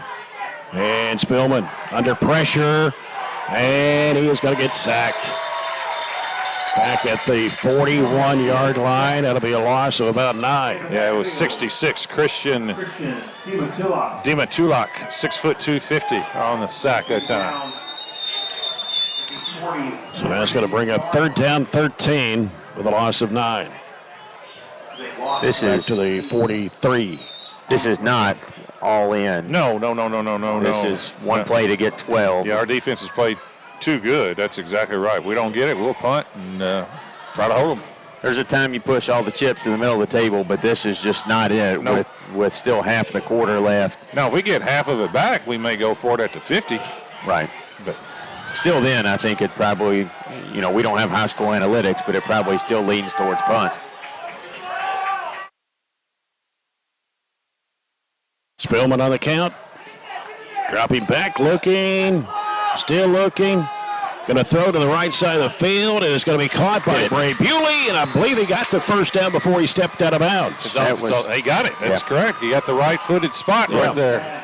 Right there at the 44-yard line. That time it was a really, really good job by the offensive line. Gave Tate a whole lot of time that time and hit Bray Bewley on a crossing, and a big first down for the Trojans. Bray's first catch of the night, and it got every bit of what we needed, right? That's exactly right. Needed 13, got it. Good job by the line that time. Tate didn't even get out of the pocket. He kind of moved his feet left and right, settled in, and hit Bray on the crossing route. Good job keeping the ball moving. The ball at the North Hardin 44. And this time, Spillman keeps it, but he is going to be taken down. Yeah, it's the play that's worked so much, but that time it did not work. The fake on the jet motion that time, and loss of 1 on the play. Loss of 1. No, that one's kind of drying up, isn't it? 2nd down and 11 with the ball on the North Hardin 45. We're down to 6 minutes to play. Barren County trailing 14-6. Buy one, get one free.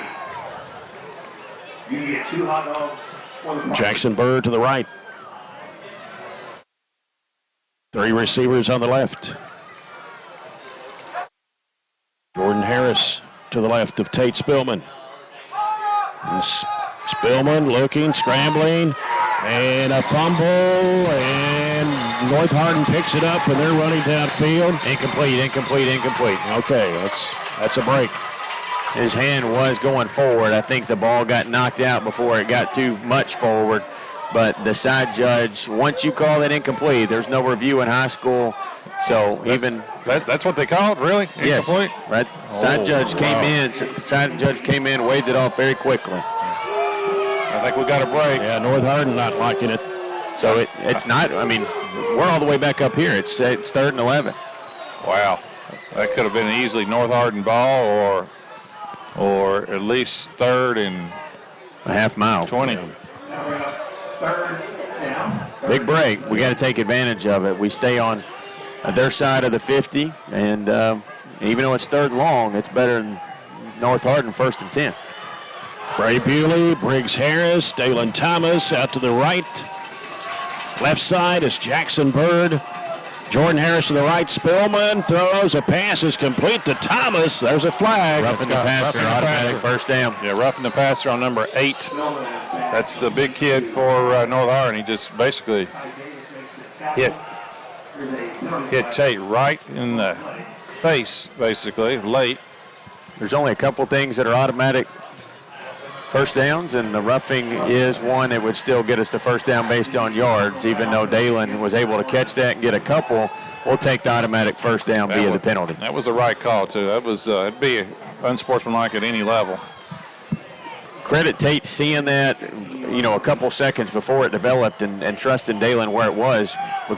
Getting rid of it got the automatic first down there.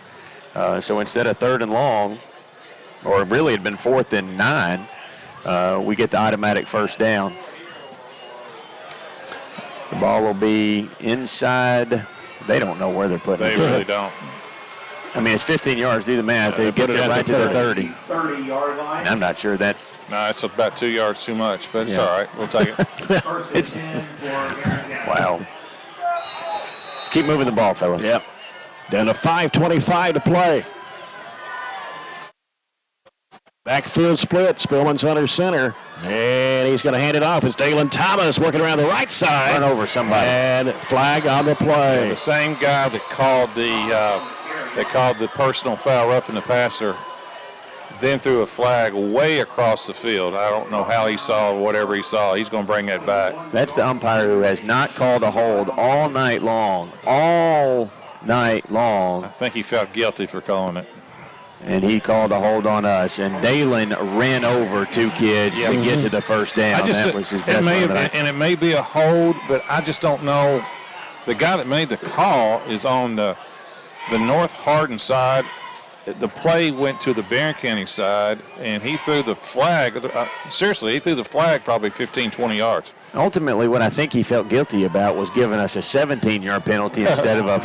So maybe he just marked off a couple extra yards and made it even. Yeah. But like you said, the white hat and the side judge are all over on that side to call that. And when you kind of are out of your zone, out of your area when you're throwing penalties across. But nonetheless, we're backed up against the sticks. 1st and 20, rolling under 5 minutes. Backfield is split again with Spillman under center. White out to the right. And this time, Thomas coming around the right side and goes down at the 32. 8 of it back. Yeah. Good.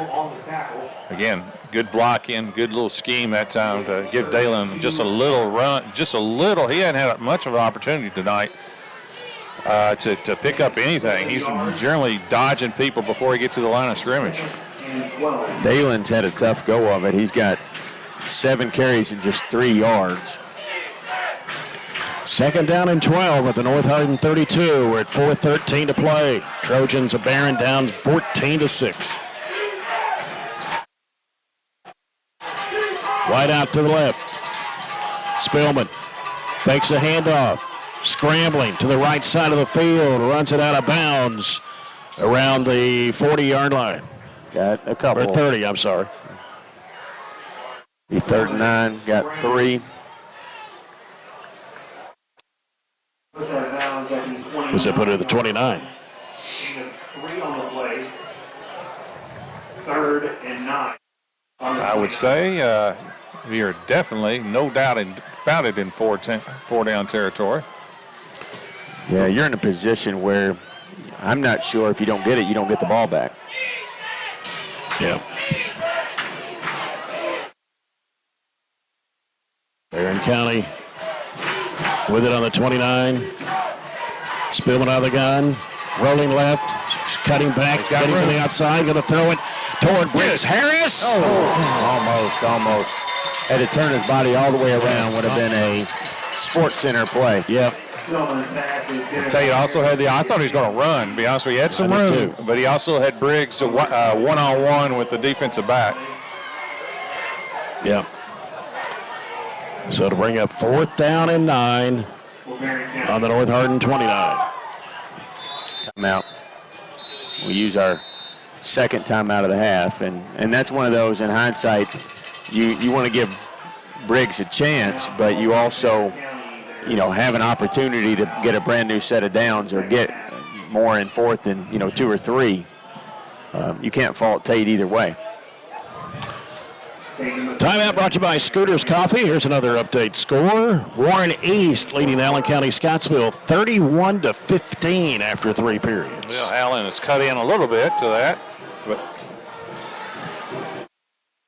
I don't know what to think. Allen's only lost is Paducah Tillman. You were talking about Warren East only lost earlier. That's a tough back-to-back deal, though. Yeah. Paducah, then East. That's pretty tough. But regardless of what happens in this game, I think overall you got to be pretty happy from the Barren County point of view with the kind of the competitiveness, I guess you could say. Not always executing great, especially with all the penalties, but showed a great amount of competitiveness and still have a chance to win right here.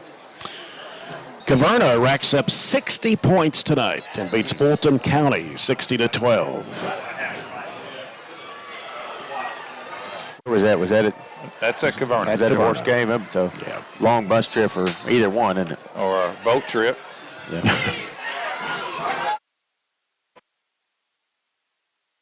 It's 4th and 9. Barren County. Rolled Tate out last time. He just needs some space where he can make a play.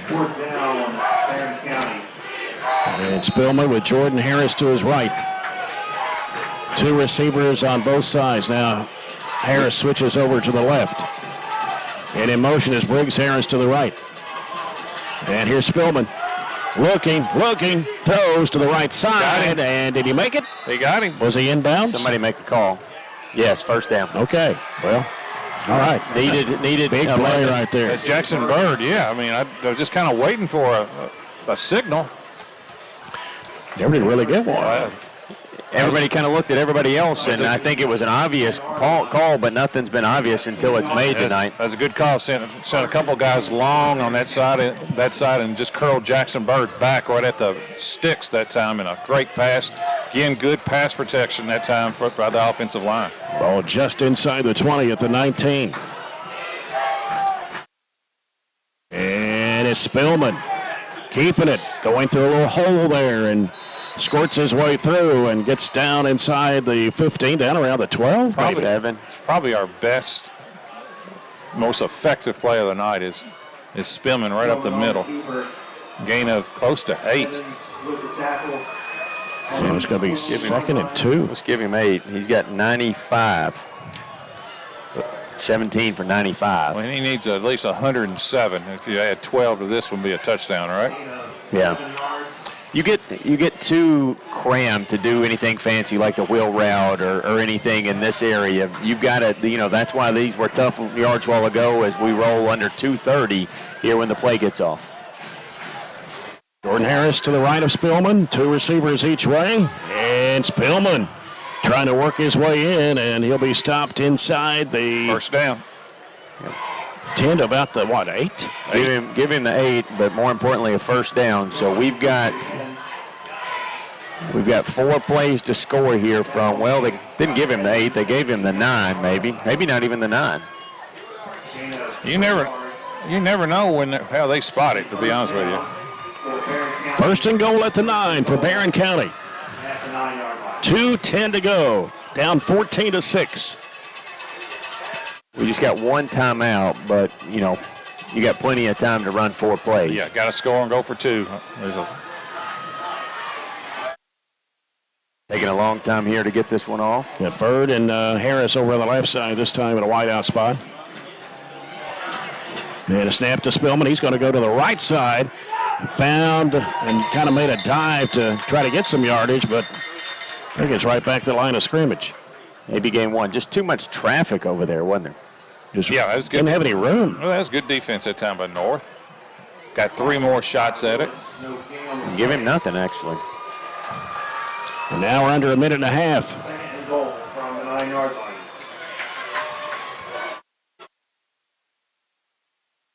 Some people watching the replay back home said we maybe got a break on the Jackson Bird catch. Might have been out of bounds when he caught it, but we'll take a break. But now as we roll under a minute, we need a touchdown. Our instant replays brought to you by Glasgow EPB.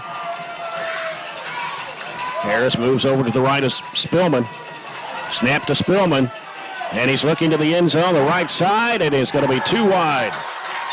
Threw it behind Dalen. He needed to lead him more to that back pylon.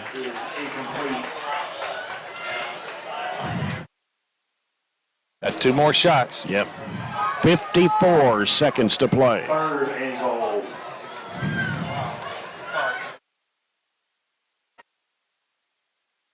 And this is what Joey, I know, has kind of been incapacitated with our sideline report, but this is kind of what Joey said all along. If you want to have a shot at the end of the game, and we do have one. 3rd and goal from the 9 for Barren. Briggs Harris goes in motion right. Spillman looking to the left. He's going to throw it in the end zone. It is going to be incomplete. Well, I like the play right there. It was intended for Jackson Bird. Yeah, that's what Jackson does well. Jackson Bird, he's made several catches this year, going one-on-one in the end zone that time, and that was good defense, but Jackson had a chance for it that time. That's all you can ask for is a chance. If you have it to do over again, you throw it just maybe a foot higher so Jackson takes advantage of that height that he has to go up over top of the DB. And we'll take our last time out, 47 seconds to go. Obviously, this is where you do push all the chips in the middle of the table because you have to now. 47.9. It's North Hardin 14, Barren County 6. North Hardin came in this game 4-2.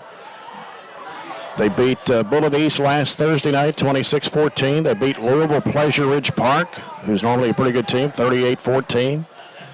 Southwestern 14-0. Davies County 35-6. Their losses were to Corbin and Louisville Christian Academy.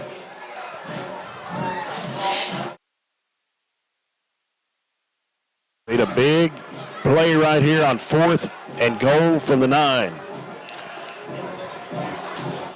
And then if we were fortunate to get it in to make it 14-12, and then a 2-point conversion to tie it. Yeah, I think we're going to have to. Don't think you're going to run it in for sure. The only way you run it in is just on a take, spill and scramble, I think. But I think it's going to have to be some type of action where kind of the same situation you had last time with Jackson Bird. You can get anybody one-on-one. Jackson Bird and Dalen Thomas are two players. If you can get one-on-one, it's probably a good option. They're both over on the right side. Yeah, Bird and Thomas are over on the right. And that's the short side of the field. We've got Briggs Harris and Bray Bewley on the left. Jordan Harris to the right of Spillman. Comes to Spillman. He's looking. Getting pressured. Almost went down. You got chance. He's going to try to throw it in the end zone there. And it's going to go through the hands. Harris. Yeah, Briggs Harris. Don't think he would have been in bounds, though. It's hard to tell. We're about 3 miles away. Yeah. No, he was out of bounds. Yeah. That was another situation. We were both kind of saying and seeing the same thing. I think it would have caved in on tape pretty quick if he had tried to take off. Briggs is all right. He's running off right here, so that will do it. North will take one knee, and that should do it.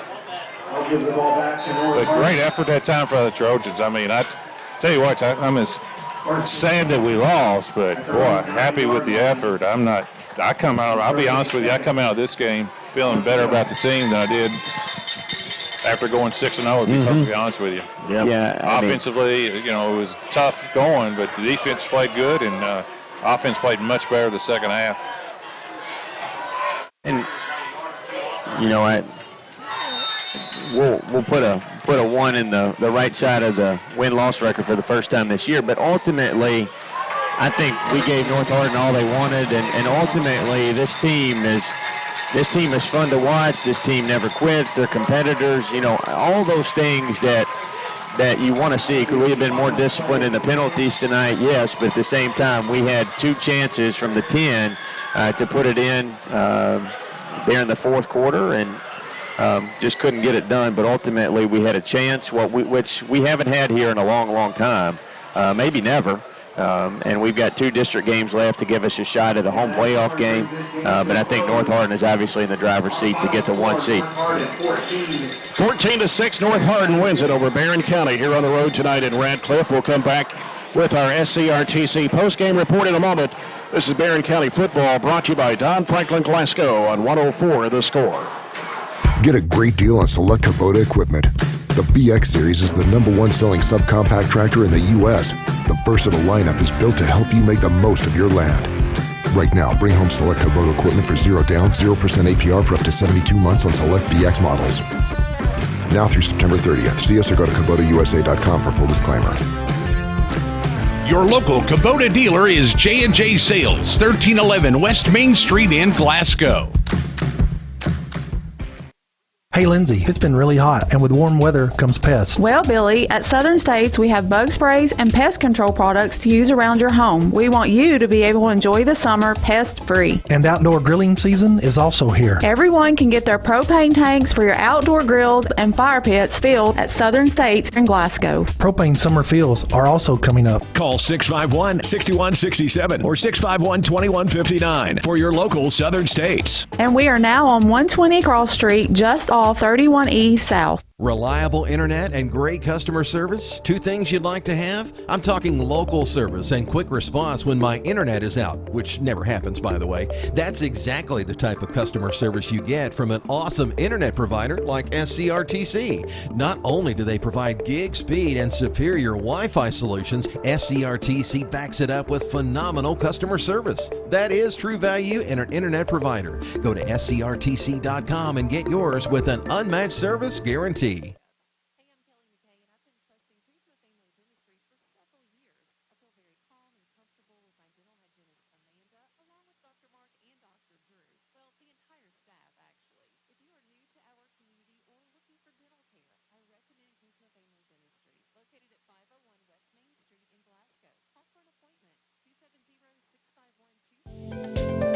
At Kuzma Family Dentistry, we specialize in changing smiles and changing lives.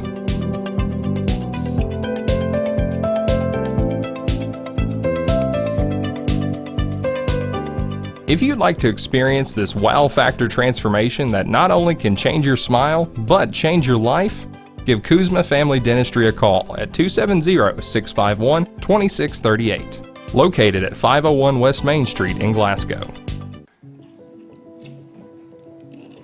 Hey, son, what you doing? Daddy, I'm going to own a dealership one day. All right, I'll dream with you. From one small dream to over 25 dealerships in the state of Kentucky, we have set out to provide Kentuckians with reliable vehicles and the best customer service for over 50 years.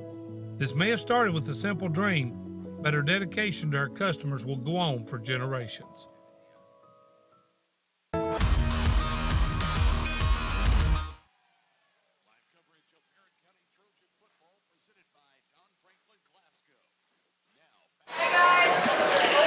North Hardin wins at 14-6 over the Barren County Trojans tonight to give the Trojans of Barren County its first loss of the season. So they go to 6-1 on the year, 0-1 in district play. North Hardin improves to 5-2 overall and 1-0 in district play.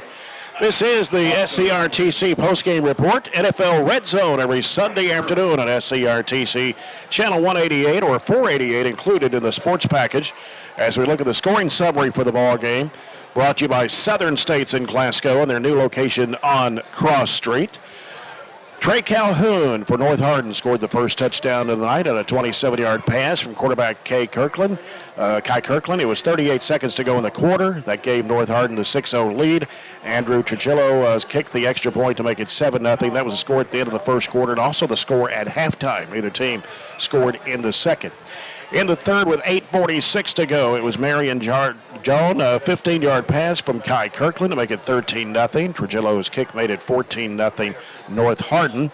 And then Barren County quarterback Tate Spillman scores in a 16-yard run with 5:57 to go in the third quarter.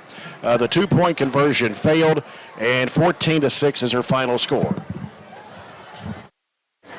We're going to get Coach John Myers into the press box today for post-game comments since our sideline mic was not working tonight. Coach, I know it's a loss for you, but you got to be pleased with the effort by your Trojans tonight. Well, one thing I never question is their heart and their effort, and they laid it on the line. They put us in a position to win the football game tonight.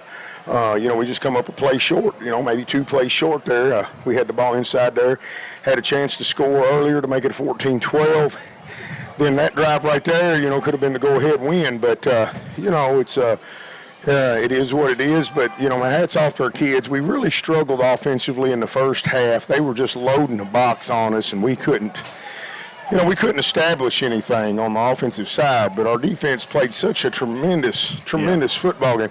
So at halftime, we made some adjustments. We went into the guy and kind of spreaded them out a little bit, and we were able to gash them a little bit there with GT, but then when we got down there inside the 10, we struggled to punch it in. And disappointed on that part of it, but man, the kids played their hearts out. They put us in a position to win the game. I mean, against a tremendous football team.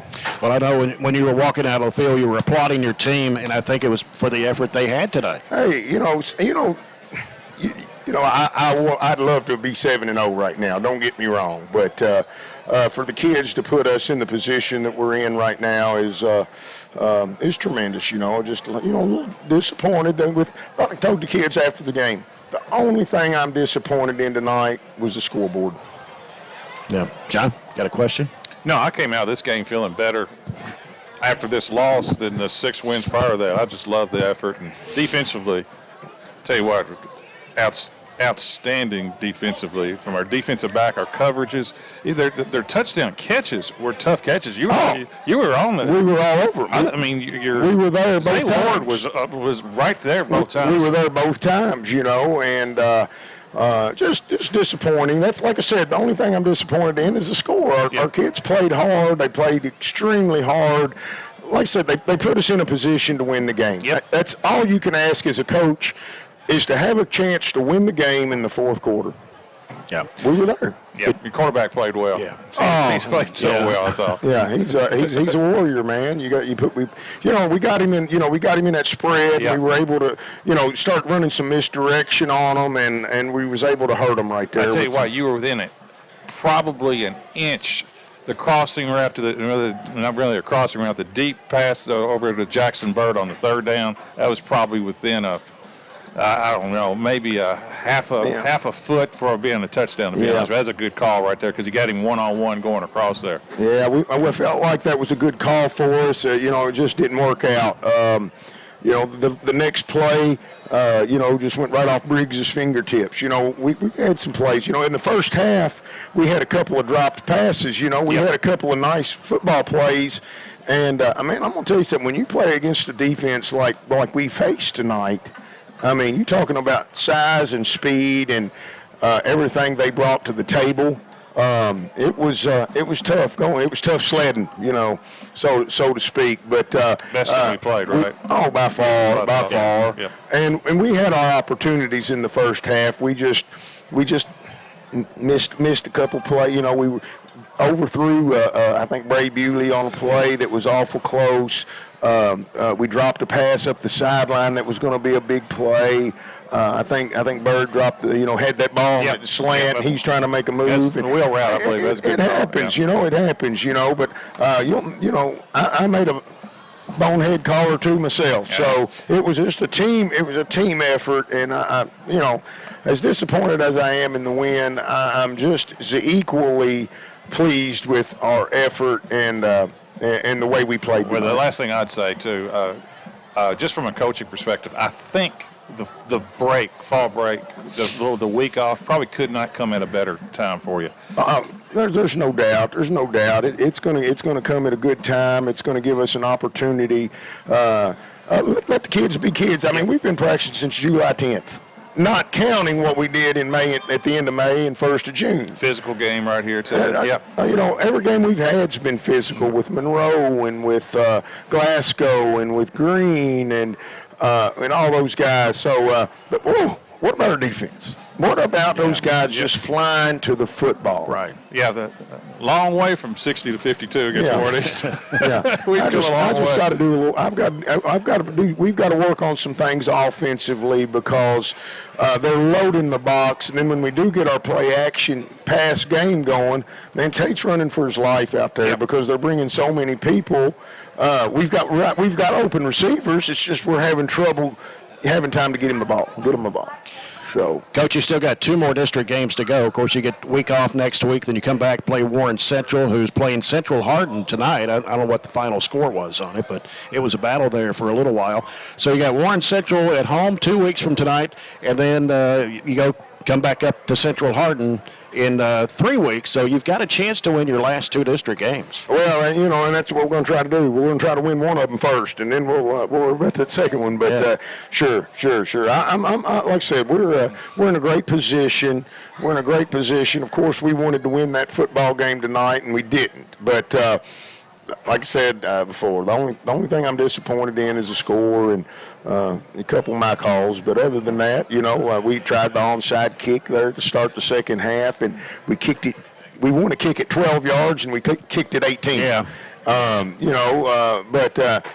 were going to try it anyway. I wanted to get the ball first tonight. I wanted to get the ball first and try to establish some we did get a first down or two on that first drive and try to run some clock. I wanted to try to keep their offense off the field.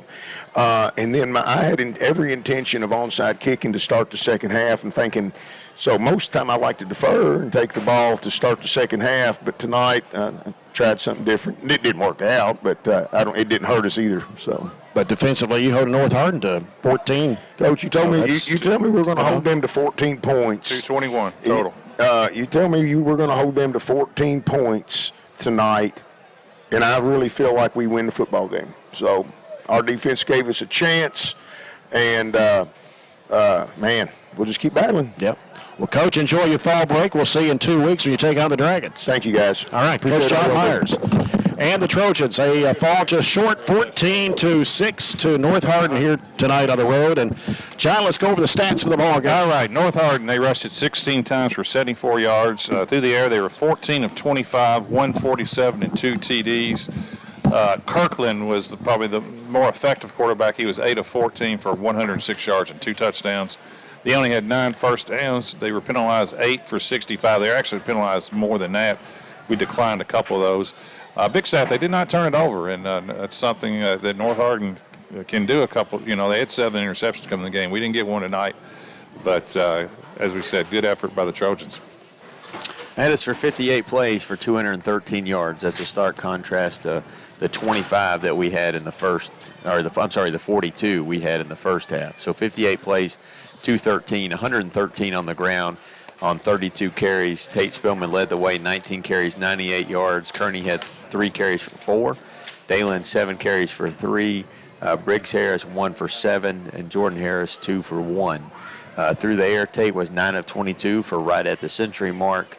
Bird caught 5 balls for 40. Harris 3 balls. That's Jordan Harris, 3 balls for 47. And Bray 1 for 13. We had 13 first downs, so 10 of those 13 in the second half.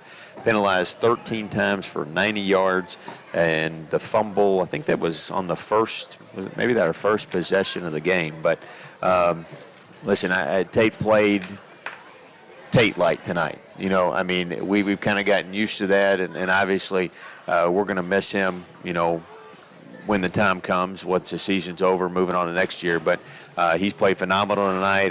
You guys covered it with Coach. Our secondary played phenomenal. I thought Zay, first start he's gotten in his career, I thought he played great. But you get in trouble when I start calling out individuals because you don't name a few kids that really played phenomenal. I just, like you all said, we've gotten a chance. I think if you play like this, you beat both Centrals maybe easily. But, you've got, you said you want to break next week. I almost want to keep playing because you take the momentum into next week and just get on the district slate. But we'll take a week off. Everybody have some break, and I think everybody needs a little rest, and we'll keep back here in 2 weeks. Central Hardin and Warren Central, of course, played tonight. Central Hardin wins 26-6 over Warren Central. So now we know that Warren Central will play Barren County in that game coming up in 2 weeks, and both will have losses going into that game. For the final score, Hart County beat Adair tonight, 41-21. And, of course, Caverna beat Fulton County 60-12, Monroe County 29, Metcalf 0. Anything on Allen and Warren East final? Yeah, this has become a game. It is... It's 31-29 Allen County now. Wow. That's 4 minutes left, so it's completely flipped. Yeah. That's what I think I can see there. The tweets are all kind of jumbled, but that's what it looks like. Okay. All right, we'll be back to wrap it up after this break as the Trojans of Barren County fall 14-6 on the road here tonight in North Hardin. This is Trojan Football brought to you by Don Franklin Glasgow on 104 The Score. We've got you. It's a pledge to make sure you're always taken care of. A pledge that Farmers RECC honors each and every day. When it comes to keeping things running smoothly, or getting them back on track when they're not. We've got you. Always. Farmers RECC is a Touchstone Energy Cooperative, your source for power and information. Are you looking for high-quality, cost-effective, and highly visible advertising? At ATM Media Solutions, we offer large-scale marketing with ease. We have 4 LED billboard locations: Highland Pharmacy in Sonic, the intersection of 31E and Trojan Trail, Highway 90 East, Burkesville Road, and our newest location in front of Gondolier. Call 270-629-4542 to get a quote today. ATM Media Solutions. Advertise with ease. If you haven't heard, there's a new approach to banking. It's called KHSAA, and you'll find it at the People's Bank. Your free KHSAA checking account offers you monthly cashback rewards. The KHSAA cash checking account can earn you a very high interest rate on your balance. Then link KHSAA Saver, and you'll also get a high rate on your deposits. Grow with KHSAA at the People's Bank in Glasgow, Cave City, and Marion. The People's Bank, working for you. Restrictions and qualifications apply. Restrictions may vary. Contact the People's Bank for details and to learn more. Aero Safety is a proud supporter of Barren County sports. From helping make the BCHS Baseball Turf Project a reality to sponsoring the annual Spirit Week, Drew Hinton and his dedicated team at Aero Safety are strong supporters of local student athletes. Aero Safety helps employees and businesses develop safe work practices from coast to coast and right here in Barren County. They're located on West Main Street across from ESB. Learn more at aerosafetyus.com or talk personally to them in Glasgow at 270-670-4718. Welcome to Glasgow, Kentucky. This ain't no ordinary small town. This is Broadbandville, USA. People here weren't willing to sit around until one of the big telecommunications companies got ready to wire them up. They just decided to do it themselves.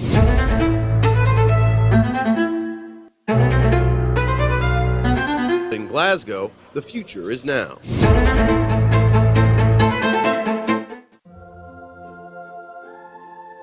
Growing up is realizing that everyone who told you to eat your breakfast when you were little was actually eating this for breakfast.